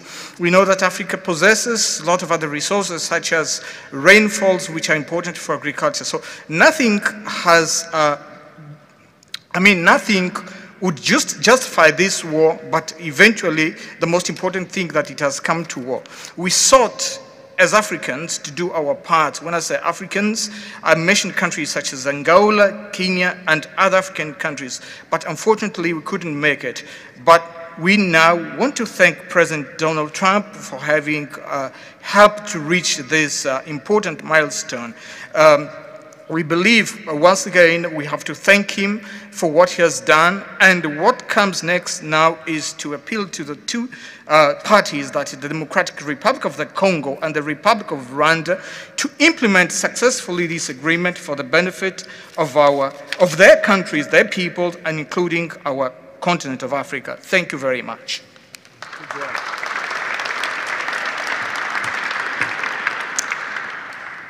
Your Excellency, President Trump, fellow heads of state, today's signing of the Washington Peace Accord for Eastern DRC is not merely a monumental diplomatic milestone. It is a decisive act to end a devastating conflict that has scarred the region for decades. Mr. President, what you have achieved is not only transformative, it is consequential and historic. This conflict has destroyed livelihoods, destabilized our region, and threatened the future of the entire Great Lakes African continent. Today's achievement culminates a relentless regional effort anchored by the foundational work of the East African Community and SADC, and today, this Washington process. The coordinated Nairobi, Rwanda, and Washington process has created the essential pathway that brings us to this pivotal moment. We would like to extend our gratitude to President Tshisekedi and President Kagame for their leadership during this process. Reaching this point was made possible by the unparalleled consequential convening power of the United States and President Trump's resolute and focused commitment to global peace. Your clarity, Mr. President, of purpose and ability to rally stakeholders together has brought us to this point. We therefore extend our profound gratitude to President Trump, whose bold leadership has been instrumental in delivering this breakthrough. Our presence here, Mr. President, as regional leaders, is a testament of our collective resolve. We will spare no effort to ensure this agreement is fully realized, mobilizing every resource and partner to secure peace and unlock the region's immense economic promise. The protracted conflict on our continent continues to hold back Africa. Our current 3% share of global trade is stark evidence of how far this war has held us back. A peaceful Eastern DRC can unlock one of Africa's greatest economic opportunities. Our vast resources, the young talent that we have, connected through our regional infrastructure and the Africa Continental Free Trade Area, can ignite an unprecedented transformation. A peaceful and integrated Great Lakes region will accelerate innovation, predictable government reduces risk, harmonized regulation lowers costs, and open borders increase trade, attracting value-added industries to our continent. For too long, Africa has exported raw materials only to import refined products at great cost. Our regional economic integration framework, Mr. President, that you have spoken to here, will build value chains in minerals, manufacturing, and agri-processing, creating jobs and creating wealth. The Great Lakes region stands at the threshold of a new era. Peace will open doors, integration will guide us, and private sector dynamism will propel us forward. In conclusion, as we celebrate progress in the DRC, we must not look away from other crises. I want to ask you respectfully, Mr. President, that in your quest for global peace, to support efforts to resolve the humanitarian catastrophe in Sudan. I thank you.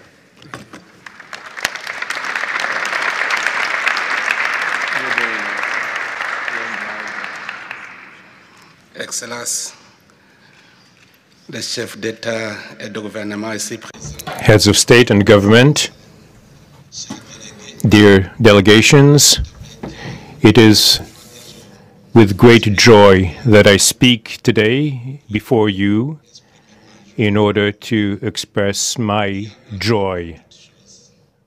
There is a time for everything. There's a time for destruction, and there's a time to build. There's a time for despair, and there's a time for hope. Today, we are experiencing a great day. We are looking forward to this agreement, which will give back hope to the peoples of Congo and of the sub-region. I would like to congratulate everybody involved who made it this great day possible.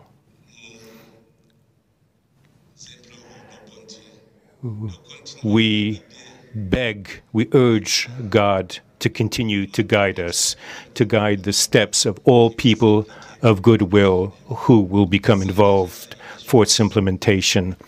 Committing oneself is something, but implementing is something else, which is why I call upon all of you, provide your contribution to actually implement this accord. As far as we are concerned, this agreement on regional economic integration, well, Burundi and the DRC already represent an economic community of the countries of the Great Lakes region. Burundi has a major role to play in order to indeed implement these existing cooperation agreements between the three states. We hope that together we'll be able to achieve a long-lasting peace and stability throughout the region. Thank you very much.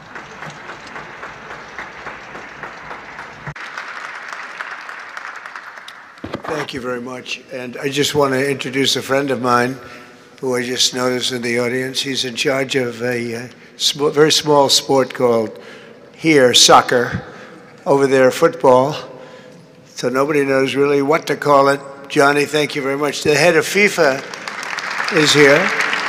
And I can report to you that we have sold more tickets than any country anywhere in the world at this stage of the game, and I think we probably broke all records before you even get close. And you have a big event on Friday at the Trump Kennedy Center. Oh, excuse me, at the Kennedy Center. Pardon me, I've such a terrible mistake, Marco. At the Kennedy Center, and I look forward to seeing you there. But I want to congratulate you. No, it's really taken the world by storm. You've never done anything like what's happening in terms of ticket sales. I make a lot of enemies telling people, I'm sorry, I can't get you tickets. I just can't do it. But congratulations, you've done a fantastic job. A great leader in sports and a great gentleman. Thank you very much, Johnny. And now we're going to sign a very important agreement. Thank you.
Thank you very much, everyone.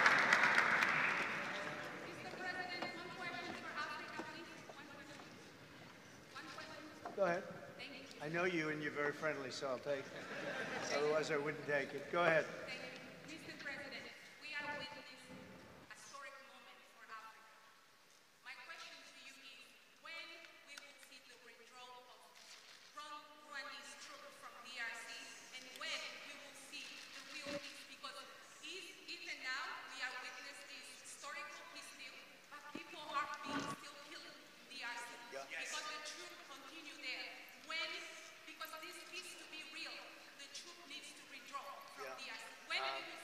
think you're going to see very quickly, I think you're going to see things happen. This is something that was not doable, according to a lot of people, and not only is it doable, I think it's going to be a great miracle. These two gentlemen are leaders, they're great leaders, and they're going to prove that in the coming months and years. And I think you're going to see very immediate results. I have confidence that that's what's going to happen. Thank you very much, everybody.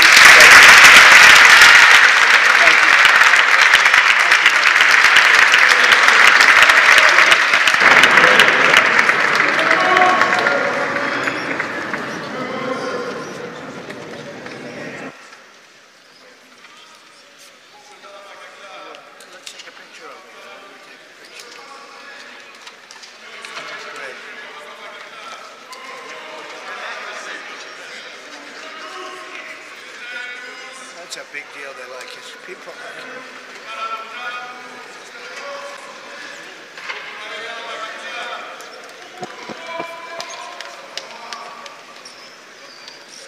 Thank you, everybody.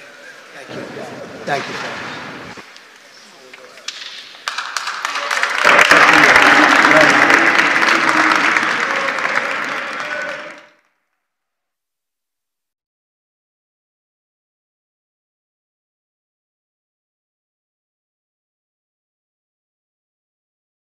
amasezerano y'amahoro saa tatu zuzuye rwose amasezerano y'amahoro arasiba karo kankubaza mbaza rwose urayabonye aya masezerano y'amahoro ariko ngo ni ay'amahoro n'ubukungu niko yitwa ntabwo ari amahoro gusa Theoneste ntabwo asegeye aya masezerano rero nkeneye tugirana amasezerano y'amahoro na Theo ukwezi Theoneste urimo hariya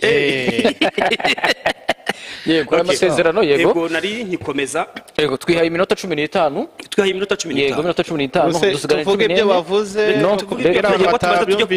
tugiye kujya ku makuru y'urugamba ibingibi tuzabigarukaho ku munsi w'ejo twamaze kubona yego nibwo icyo twavuga nuko tubonye abaperezida bombi cyangwa se nako bose uko ari batatu bashyira umukono ku masezerano y'amahoro n'ubukungu yego ariko ikidutunguye nuko badakoranye mu biganza ibyo twari twiteze nyakubahwa Paul Kagame ndetse na nyakubahwa perezida wa Repubulika ya Demokarasi ya Kongo bakoranye mu ntoki nkwemereye icupa dutashye murakoze ndabishimiye hanyuma rero aya masezerano ikigaragara cyo nuko byanze bikunze agomba gushyirwa mu bikorwa tubonye ifoto ishusho isa naho idutunguye aho perezida yaba Donald Trump ndetse na perezida Paul Kagame bo berekanye ko mu bitabo byabo basinye hanyuma Trump we yerekana igitabo gifunze Trump kandi igitabo cya Trump mbona gifunze Tshisekedi yerekana igitabo gifunze kira kimenyetso agaragaje buriya ni ikimenyetso nyabaki tuvuga ko yabyibagiwe ariko yarakibirangiye cyerekanye nyine hari igihe rega cyerekanye wenyine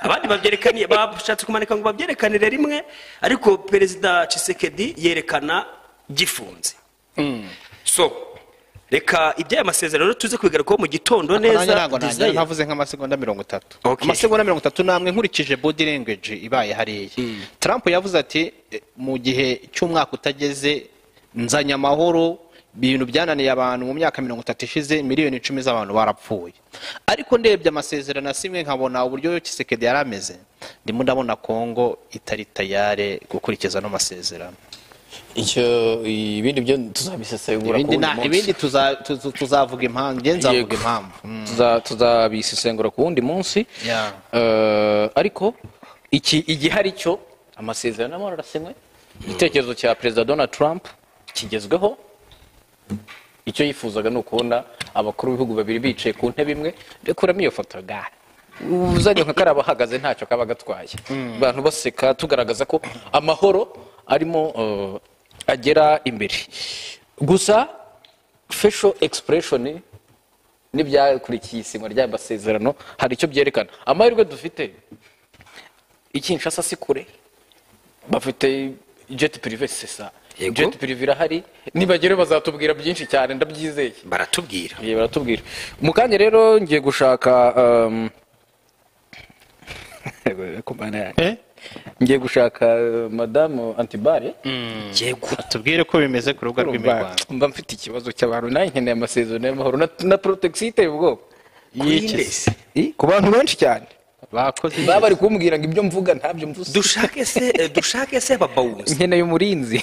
bagushakira ababawuzi ibyo uvuga se bimeze gute? Oya rusurumba byumva wowe byikuri tugushakira ababawuzi nta kibazo. Reka nze nshake Scovia Mutesi. Matariki wenda aracyari mashya, waba urikoresha iryo zina nta kibazo. Muri za roveni kombi mbabarira.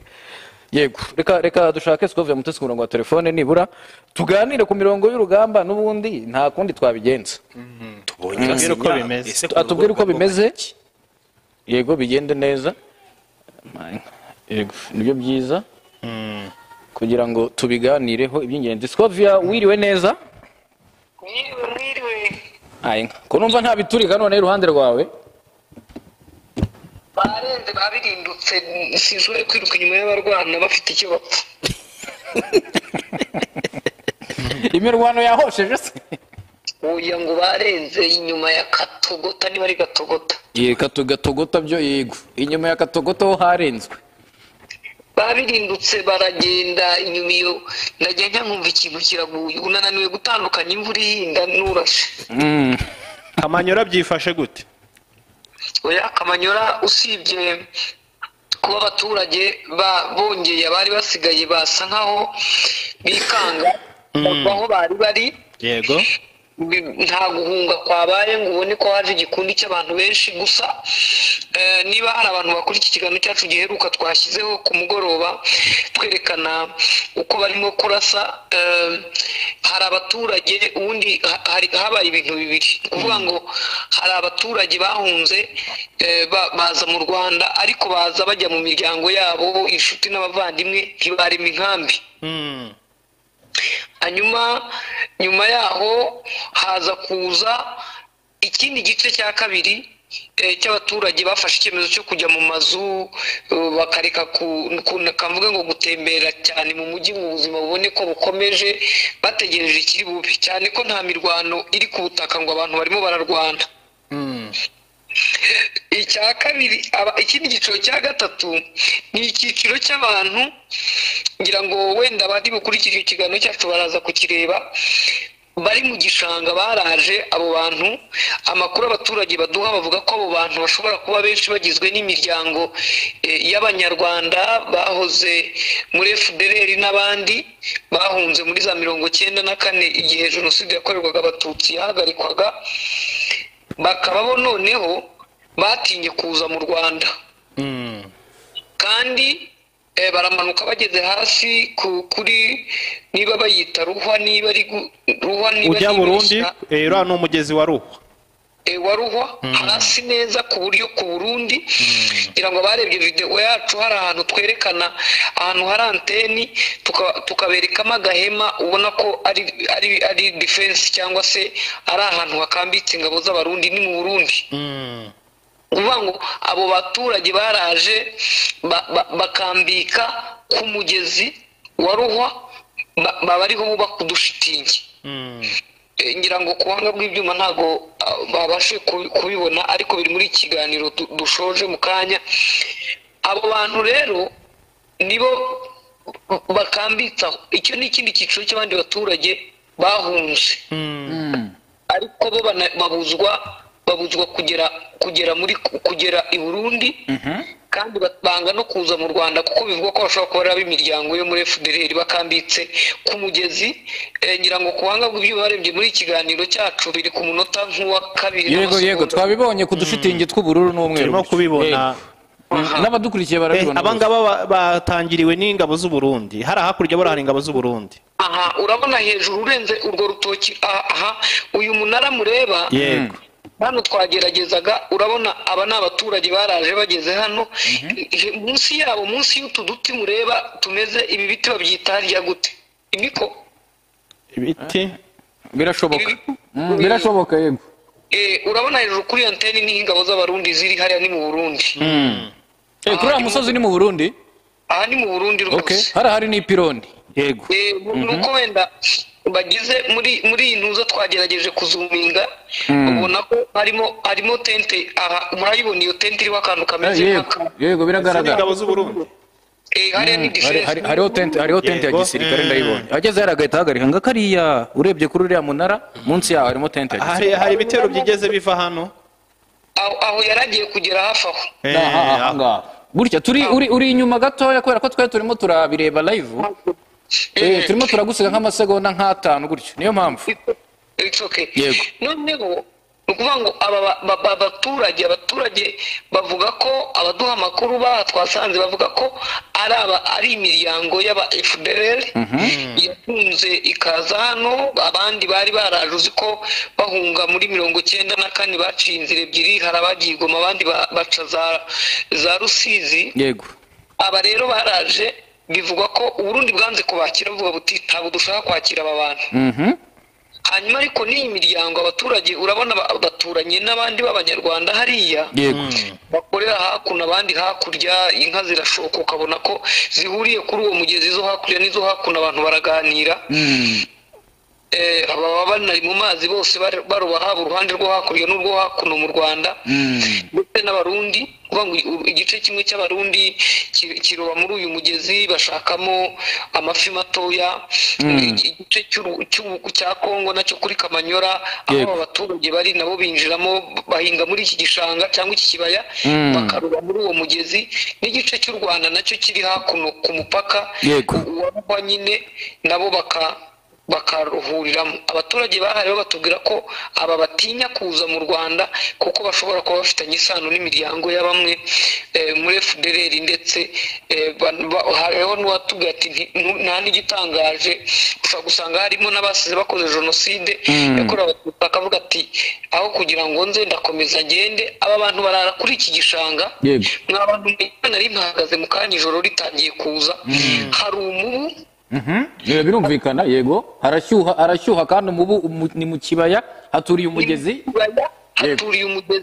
hari umubu wa wundi ku buryo umubu ureba ukagira ngo ni uruyuki yego gusa abantu baturage se ukurikije ibirimo kuba ndabona telefone bishobora kuba byanze sinzi reka nyongere mugerageze bari ku mashusho ari amazu muri kubona y'umutuku uriya ni kuri boda ni umupaka w'u Rwanda n'Uburundi wo ku ruhu yego tumubaze ibijyanye no kuba abo bantu amaherezo arabona ari ayahe wakurikije situation niba hariya babanze bakambika hariya ninde ubutaka bariho ninde bufite mu nshinga ubuhe buriya butaka bariho ushobora gusanga bari muri no man's land ibyo nibyo dushaka kumenya ndabona ubwo rero reka nshaka ubundi buryo ndi bumubone nakoresha WhatsApp nagira ndabona kuri telefone bisanzwe bitarimo bikunda ariko igihari cyo cyabaye nuko imirwano uyu munsi yakomeje imirwano makuru arimo kutugira agaragaza ko imirwano n'ubundi yakomeje ndetse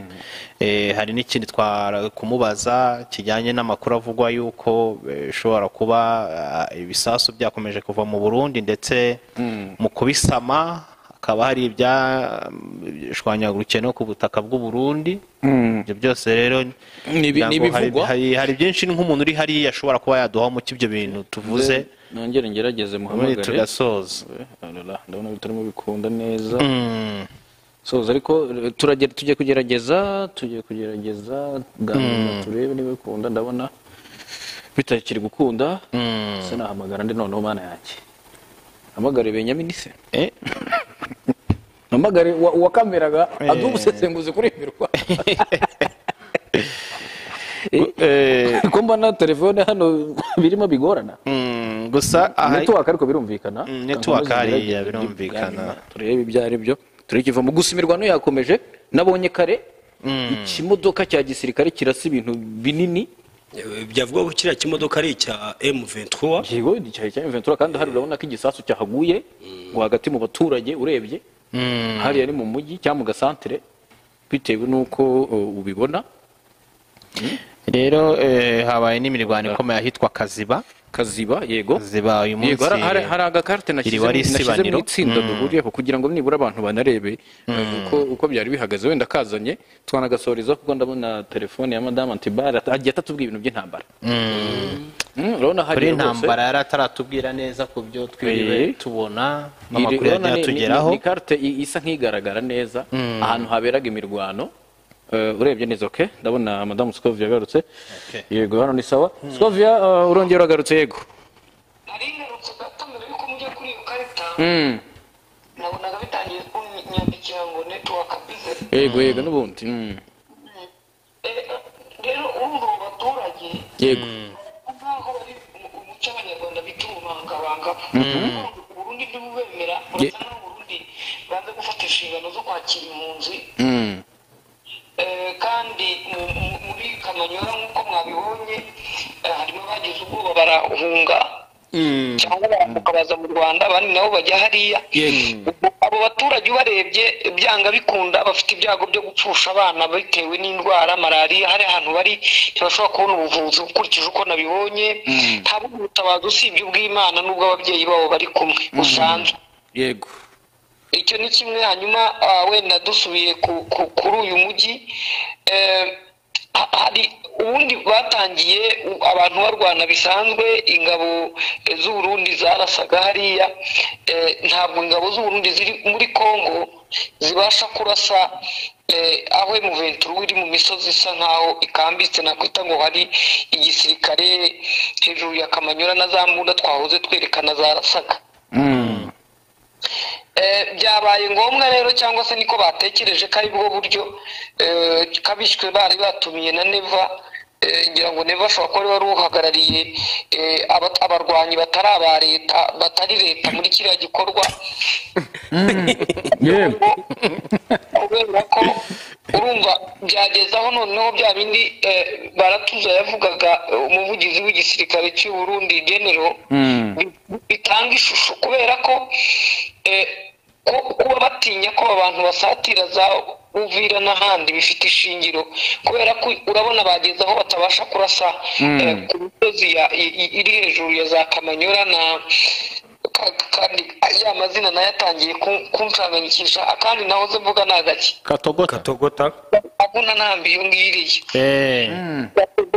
basa nkaho badafite uburyo bwo kurasa hifashishwaga akandi gasozi katari akangaka kariho iyi anteni kuko aka kari ahagaragara uwagakoresha wese bamurasa hari akandi kari hirya gasa nkaho nabo imbunda yarasaga bari bayegetse nko hagati y'imisozi niba mwabonye imbunda twerekanaga babonaga ko baza bakarasa nka gatatu bagahita bakubwiza bakayihagarika inyuma y'akantu k'agakingo ku buryo ndurasa atayibona ariko wenda ntazishumbere yuko nza kugeraho mvuga ko nabonye na Lawrence Kanyuka avuga ku itangazo ry'uko barashe igisasu mu baturage kikagira abo gikomeretsa n'abapfuye byatangiye mu gitondo ubona bajugunya ibisasu binini buri ruhande bivuga kwa kundi biba biturika ariko byagiye kugera nko mu masaha 8 yego batangira ubona ko harabanza haza skoyi iratambuka skoyi mu by'ukuri umuntu uri gutegereza ifoto yayo ibyo bintu mwaza bivugana na Benjamin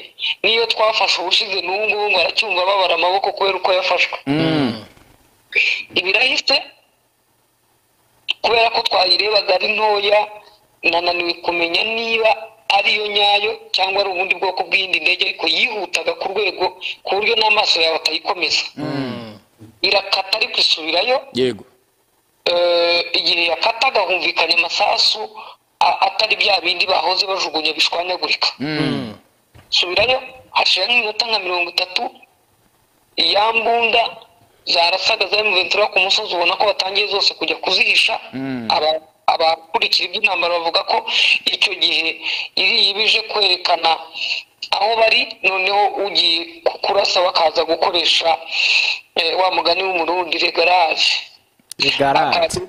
ibintu bya regaraje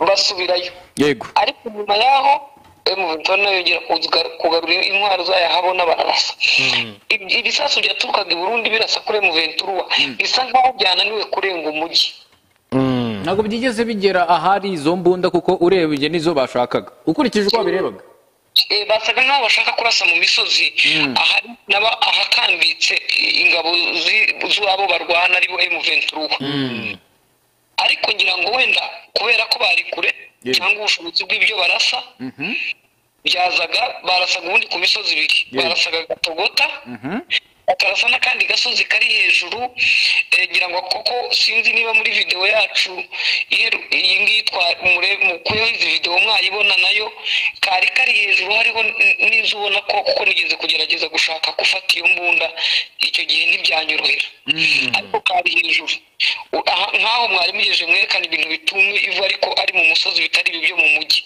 yego ahangaha ubu turahageze hano rwose biragaragara ari agasozi kari hejuru gatoya bashakaga kurasayo bagerageza kurasa bagasa nkaho barashe aho inzu z'abaturage zirangirira imbunda yabishobora kuba wenda muri garaje yabo ariho irangirira noneho byaje kuba bibi rero urumva ubwo irarasa cyane irasaga rero irasa iki gisasu mu mujyi rwagati niba murebe nimushatse video yahagarara yego hagati mu baturage nta bira y'abaturage se yari yatangazwa ko bashaka kuba bagize ikibazo hari abo Kanyoka yatangaje aha mureba yego baturutse inyuma rwose Burundi kiraza neza kigwamo rwagati hano mu baturage nimunareba Benjamin yagerageje kuzuminga iyi video ubwo cyangwa mu baturage ubona abaturage biruka mu nzira bisanzwe yego hari abaturage muri kara gahanda uko bigaragara hari ahantu mu gahanda rwose abaturage banyuragamo urabona umunara uri hano hasi urebye hano muri centre harimo akayira kazamuka abari abaturage ubwo birukaga igisasu cyari kiguye hano ari nabwo twaketse ko bashaka kurasa uyu munara wenda kugira ngo niba ushobora kuba ari gukoresha network zahariye yego ubwo aha rero niho ngira ngo kuko nyuma y'iki gisasu hashize nk'iminota mike nibwo nabonye online mbona Lawrence Kanyuka atanga itangazo ry'uko barashe hagapfa bari abaturage n'abandi benshi bakomeretse ariko igisasu cyaguye mu mujyi rwagati hari n'ikindi barashe gisa nkaho kitawuguyemo ariko kigwaho usa nkaho umujyi urangirira bishobora kuba wenda nta baturage bari bahari ahandi hantu hashobora kuba wenda sinzi niba aho ba Lawrence bari bavuga ibyaho ariko abaturage batubwiraga ko naho hatuye ahantu hitwa Gatogota habera imirwano ihambaye kuko niyo nzira cyangwa se bavuga ko ari nk'ariwo mupaka utandukanye ibice AFC 23 yari ifite niba amakuru turi kumva agendanye na Ruvunge ariyo ndetse n'ibi bice bya leta ikindi kintu mwigeze kubona ikinyamakuru Okapi kivuga ko unuza Kamanyola bayiciyemo kabiri yego ngo hagati ya Kamanyola na Gatogota harimo ikiraro yego icyo kiraro gishobora kuba bagerageje kukirasa ibibombe nka 50 bituruka i Burundi yego gusa bisa nkaho bicecetse bitakivuga cyane ariko ikiraro kitaracika ntabwo cyacitse ntabwo bakirashe mu by'ukuri gusa bavuga ko barasaga kwa kundi urabona hari ukuntu ku kiraro haba hariho ibintu by'ibipironi bifashe bakubita urebye bashakaga gutandukanya kuko bangaga ko M23 iri muri ibi bice n'ubundi na Katogota ngo yari ihari ariko abahanga mu ntambara bakavuga ko ziriya ntwaro nini zose barimo kurashisha zasaga nkaho Gatogota zidahari yego mu guca ikiraro byari ukwanga ko abasigaye inyuma baza kumanura biriya bimodoka bikagenda mu masaha rero kamera nari mfite izuba rirarenze umwijima uraza manirwa kubona imodoka zigenda ariko tukareba akavumbi karenga umwijima biranga turabaza tutise kuki bagenda badacanya amatara bati nta modoka za gisirikare zigenda zicanya amatara mu ntambara umushoferi akagenda atagenda bugari mbese ngo bamanutse ubabareyo batyo ngo batera bimu niba ari bimu ni dimu sinzi ibyo batera ngo agakubita rimwe agakabona nko muri metero 200 ubundi ngo agahita akomeza urumva ubwo rero nuko bagiye ikiraro cyo kwa nticyari cyacitse andi makuru yaravugira inyuma iyo ikindi andi makuru yavugaga aturuka ku baturanyi bacu b'abarundi nabo bumva nabo abaturage baraho baratanga yabo makuru yego bavuga ko ubwo M23 nayo yarasaga ko nayo yarashe mu Burundi ko iyo ijya bamaze kurasamo hano n'ikindi barasaga ku kiraro kugira ngo iyo video yo mwayibonye yakuye yambundi ziza niyiruka iyiparika mu kintu cy'umuhanda iyo cyanye n'amatara yego irarasa nka gatandatu irongerera katisubirayo kuva ubwo Uburundi bwari butarongera kurasa niba icyarasaga aricyo barashe nabo bashyizemo regaraje shizemo regaraje urumva aha niba nabo bashyizemo regaraje kigaceceka ntibongeye kurasa gusa bivuga ko mu kurasayo hari abaturage nabo bashobora kuba bahungabanyijwe n'ibyo bisasu ni amakuru y'abaturage bari aho ariko ubundi bwo ntabwo ndabona aho bwatangaje ko hari abaturage babo bakomeretse cyane ko ubundi budashobora kwemera ko burimo kurasa buhagaze noneho i Burundi yaba ari indi ntambara bimwe icyo kiraro urenskanyo ashinja Burundi ko icyo kiraro narimo nkireba kiri ku muhanda nationali wa gatanu kuri route nationali gatanu ni ikiraro kinyuraho kamwe mu kagezi gashyira amazi uyu mugezi wa Rusizi n'ubundi umanuka ukajya muri Tanganyika iki kiraro rero baramutse bakigufatanye cyangwa se bakakirasa utahambutse ni inzira igoranye cyane kuba waharenga yego rero ubwo ngubwo ni icyo bakomeje ariko amakuru avuga kuko na nyuma yaho nubwo umwijima urinze ungereraho ariko nabonaga imodoka za ubundi buyite gute zifite ukuntu zatse mu gihe tugiye gushyirayo kamera ngo turebe zose zirongera zirazima zatse nk'igikiso nk'itoroshi yindi animateri bayitaga murekure murekure hari umanimateri twari wayintunze murekure rwose yego yamukubise ibitara bya murekure zigitagura ubwo sinzi niba zarenze gatogota kuri icyo kiraro niba zikirimo hagati aho ibindi simubeshye ibindi ni amakuru avuga ko tukarayo yenda yahabwa ngo nizeye uri hirya yambwira ati ahantu hitwa Ruvunge uhatekereze nka Sake yego yambwira ati mu mutwe wawe ujye uhatekereza nka Sake yego kuri Goma uhatekereze nka Kanyamahore kuri Goma baturutse Kibumba ati nubwo buryo hubatse ati nubwo wumva abantu none bavuga ngo M23 yahafashe ati ntabwo iri mu gasantere ka Ruvunge niba ari Ruvunge yego atariko n'abarundi ntabarimo ati abantu bose bagatinye bari hejuru ati kandi bafite abaturage yakubwiye ko M23 kandi ari ifite imbaraga hejuru yavuze ngo iri mu misozi isumba iyo barwana arimo ko nawe ari hakurya mu yindi niko biragaragara ko banahamaze iminsi ni naho bacisha ramforo burya zijya mwenga na warunga ariko avuga ko mu gasantere abaturage bose barimo ntabwo bazi ngo ninde ubayoboye kugeza ubu gusa bariho ku bwa Yesu ubayoboye ni mwuka wera none se niwe navugaga nyine bagomba kubyumva yego leta ikindi ni uko na wazarendo zisa nkaho zagize ubwoba uyu munsi niwo munsi abantu baze bateramo urwenya ngo ni ubwa mbere wazarendo zihunze mbere wazarendo ze zagiye nazo zahunze muri ntuza muri za gatogota hirya zagira ngo zari zizeye abarundi nubwo zitari zizi uko bizarangira ariko ngo hari ukuntu zarebye ikinyuma nyuma cy'umurundi ngo asubiyeyo ziravuga ziti bishobora kuba abantu bikanze inyamaswa y'inkazi katube tugiye tuzaba tugaruka zapimye ikirere baragaruka mu gitondo ubu bari muri pompage cyane n'abamari muri regaraje nta kibazo garaje Benjamin nabo bari muri regaraje hari ibyo afata byaregeye cyangwa bikanga cyane kugira ngo twareshyaga n'iyo shusho indi nkuru ya nyuma nyine nshorejeho y'urugendo rwanjye nese urasoje ariko n'urw'uyu munsi uvuga kuko ejo ibirori mvaranye ngo ibirori ejo byo bizakomeza urugendo rwanjye rw'uyu munsi yego ni ahantu harusoreza ariko n'ababeshyi abaturage bari hano ubwo minisitiri Jimmy Gasore atabasha gukora nibura kuzimya ririya vumbi riri hariya minisitiri Sabe yego niyubaka ibitaro by'indwara z'umibirizi hano hafi ariko ku muhanda ku cyapa cyerekana ko ujya imibirizi aba baturage se ntabwo bakishakamo ibisubizo bakajya bamenamo amazi ikintu bita makoro amazi bakuye ku kisi bakajya bajya kuvoma bagakubita nka ntuze kuri Rusizi bakajya bavoma bakaza ntacyo byamara icyo cyo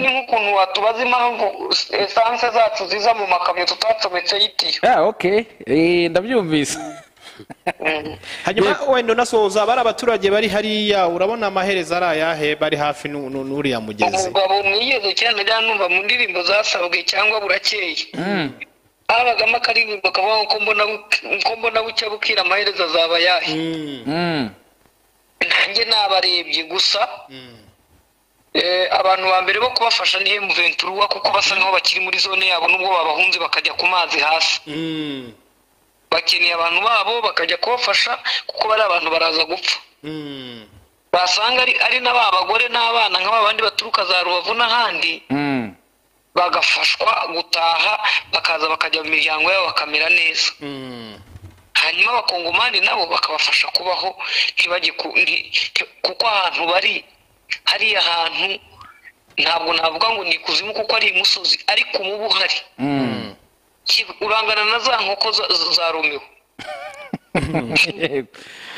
Reka tugushimire rero ubwo unaruhukemo natwe twegere hepfo turebe n'aya masezerano yasinywe ubundi ibindi reka tuzabigaruka ku munsi w'ejo ariko ejo Karora azaza dushyirira mu kinyarwanda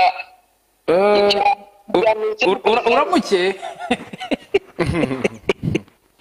yego uramuke twatashye yego Karo ndabashimiye mwese yego iki kiganiro abanyarwanda byari ngombwa ko tubagezaho ibigendanye n'amasezerano yasinywaga hagati y'u Rwanda na Kongo Kinshasa ariko tukanagira n'ibyo tugaruka ku bigendanye n'amakuru yiriwe muri Repubulika ya Demokarasi ya Kongo agendanye n'imirwano ubwo nabo ku buhanga bw'ibyuma ndabashimiye reka dushimire n'ibiro bya perezida wa Amerika byatwemereye gukoresha video yabyo dushimire buri umwe wese wagize uruhare muri kino kiganiro dushimire cyane na Scovie tubereye hari Madame Tibare yego ubwo rero andi makuru nakagaruka naho ku munsi w'ejo murara haryana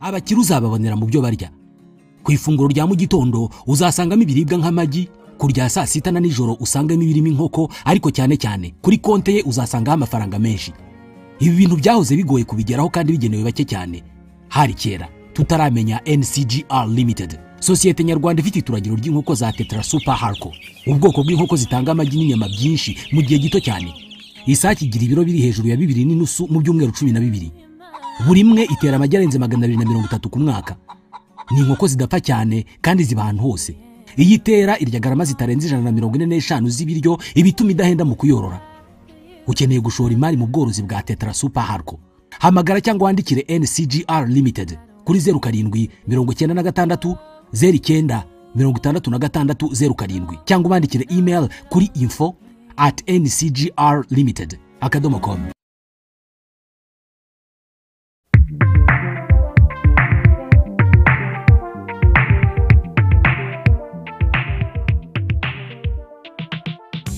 Kidomange cyanje ariko se reka nkubaze koko reko ntabwo usize mu buriri uragiye urakarabye wambaye neza urajuje kwigunganga ngo umuntu nta kintu azongera kubona nk'ubu waba babajwe n'iki koko ubu se nakwishima gute abandi bafite imiryango hariya muri mike y'ubucuruzi ariko se iyo urimo kuvuga ngo mike uza ahantu mike mu mujyi rwagati we nawe urashakamo umuryango guhera kuri 20,000,000 urabona umuryango w'ubucuruzi hariya muri mike nta nubwo noneho ari n'umuryango w'ubucuruzi gusa dore hari amabiro hari aparitoma icyo ushaka uwakunze bahita baguhereza ibyangombwa yewe nayo UPI bahita bayiguhereza yaratangiye ubu ngubu bamwe batangiye kujya gusura nshokamo inkweto tugenda gusura nshokamo inkweto tugenda aho gusura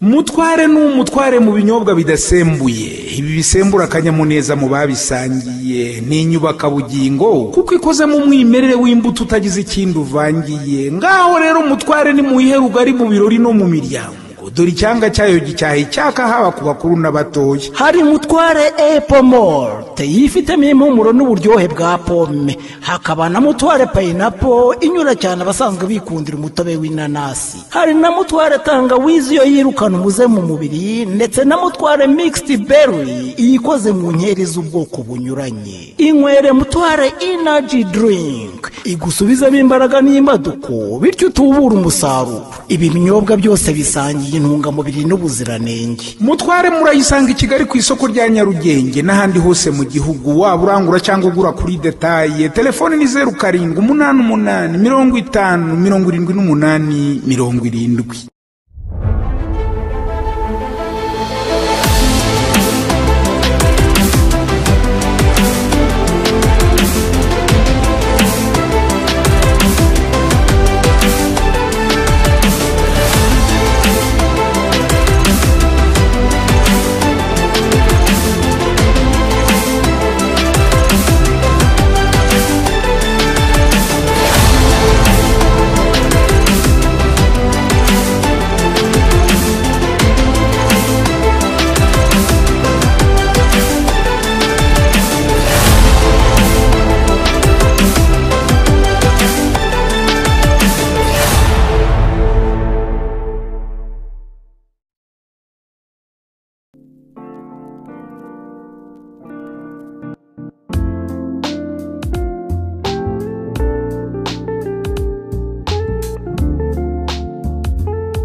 Five Guy Trading Company tubafite ibikoresho by'akataraboneka byo mu rugo, mu mahoteli, za restaurant ndetse n'ibikenerwa n'abageni n'amacumbi. Ireme ryo hejuru, imiterere igezweho n'ibiciro byiza, ibyo bituranga. Duhitemo uhindura isura yaho utuye cyangwa se ukorera. Five Guy Trading Company dukora mu nyubako ya TCB iteganye na station SP, ifatanye kandi n'inyubako ya Centenary House muri ground floor, umuryango wa Z11A. Ku bindi bisobanuro waduhamagara kuri 0782 31 86 cyangwa se 0788 57 0200.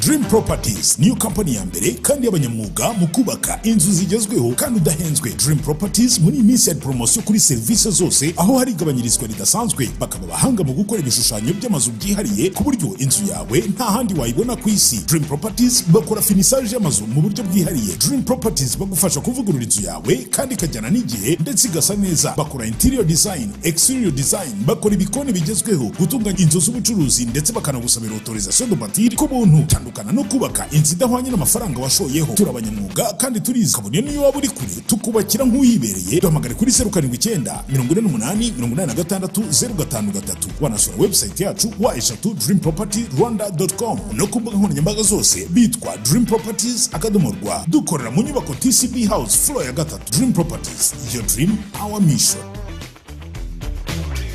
Sirimuka na Flow. Hashijaka wisomera Flow, première bière bio muri Afrika. Flow iboneka mu bwoko butatu, ari bwo Red Flow, Flow 58 na Yellow Flow. Izi nzoga zose zikundirwa umwimerere zikoranye kuko nta sukari cyangwa produit chimique iyo ari yo yose izongerwamo, n'ibinyampeke zikorwamo bihingwa mu mirima izira amafumbire mvaruganda cyangwa imiti yica udukoko. Ikindi kandi ntitera hangover. Inzoga y'inyabigwi ifite uburyohe n'impumuro bihebuje yengerwa i Burayi, wayisanga mu gihugu hose ku giciro cyiza cyagabanyirijwe agera kuri 30%. Soma kandi ucurure Flow, wumva itandukaniro. Waduhamagara kuri 0788 314 481 tuyikugezaho aho uri hose. Ufite inzira muri finissage, Dream Properties igusigira irangi, igukorera igikoni TV stand, garde-robe na plafond byose bigezweho. Hamagara 0794 88 63 ryoshya iwawe. Discount ni 20%.